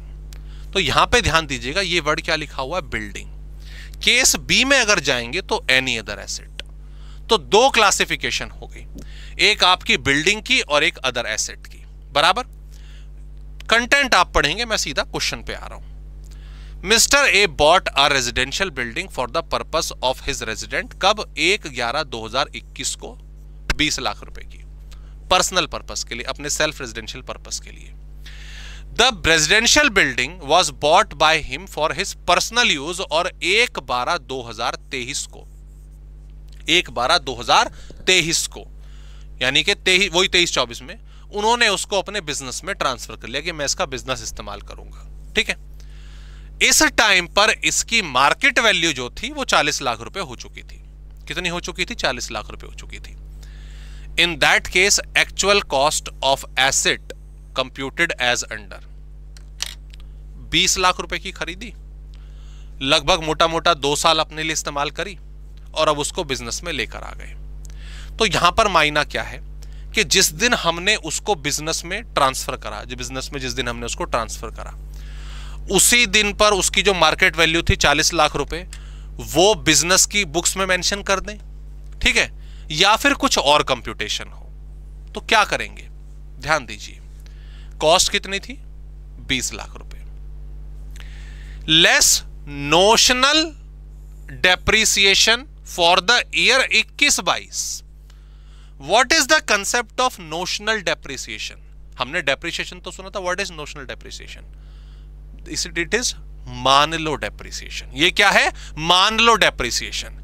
ये कंसिडर कर लिया गया कि भैया यहां पर ये जो एसेट है इस डेट से इस्तेमाल हो रही थी अपने यूज के लिए, बट ये मान लो कि अगर ये इस डेट से बिजनेस के लिए इस्तेमाल हो रही होती तो 20 लाख पर, क्योंकि रेजिडेंशियल वर्ड यूज करा है, तो 5% का डेप्रिसिएशन रेट है, और उस साल के लिए वो 180 दिन से कम थी, तो हमने 2.5% पर, 20 लाख के 2.5% पर टैक्स लगा दिया। ओके। अगले साल WDV, 1 साल हो गया, कितना डेप्रिसिएशन हुआ? रिटर्न डाउन वैल्यू हुई 19,50,000 रुपए की। फिर हमने ऑब्वियसली जो नोशनल डेप्रिसिएशन है अगले साल का वो चार्ज करा, फिर ये वैल्यू आ गई, और उसके बाद फिर जो हमारा ईयर है, जो उसका मुद्दा है 22-23 का, वो नॉर्मली इसी के 5% पर निकलेगा। भूल जाओ किसको? मार्केट वैल्यू को। भूल जाओ किसको? इस डेट को, जिस डेट में वो बिजनेस के लिए आई है। ये समझ लो कि ये इसी दिन से इस्तेमाल होती हुई आ रही है। नॉर्मल डेप्रिसिएशन का प्रोसेस निकलेगा, और जो 22-23 का है 5%, वो पूरा का पूरा चार्ज हो जाएगा। बराबर, सिंपल सा तरीका, बिल्कुल। गवर्नमेंट को कॉम्प्लिकेशन चाहिए ही नहीं। ये इनकम यहां पे अकाउंटेंसी नहीं कर रहे, सरकार कह रही है हमें सिंपल स्ट्रेट फॉरवर्ड टैक्स निकालना है, सीधी सीधी कंप्यूटेशन ये हो जाएगी। Okay, done. आगे बढ़ते हैं इसी में। लेकिन अगर इसके अलावा अगर कुछ और एसेट्स आप बिजनेस में लेकर आ जाते हो, पर्सनल पर्पसेस की जो थी बिजनेस में लेके आ जाते हो, तो क्या करेंगे? कुछ नहीं। गवर्नमेंट ने कहा ठीक है यार, जो तुमने एक्चुअल में खरीदी थी ना, सीधी सी बात है, जो जितने में खरीदी थी आपने, कॉस्ट ऑफ एक्विजिशन, वही लिख लेना। इन पर डेप्रिसिएशन, इसमें ये खामा खा के पचड़ों में नहीं पड़ेंगे, इतने का फर्नीचर उठ के आ गया, सब नहीं, खाली बिल्डिंग की कैलकुलेशन होगी। ठीक है जी, डन। तो ये प्रोसेस हमारा यहाँ पे कंप्लीट होता है, मुद्दा हमारा यहाँ पे कंप्लीट होता है। That's it. आज इस वाले पार्ट में हमने डेप्रिसिएशन दोस्तों पूरा निपटा लिया। इसको देख लीजिएगा, कोई क्वेरी, कोई डाउट अगर आपका रेज होता है तो डेफिनेटली बताइएगा। अगले सेक्शन में हम अपना जो सेक्शन 35 है वो स्टार्ट करते हैं। मिलते हैं अगले पार्ट में।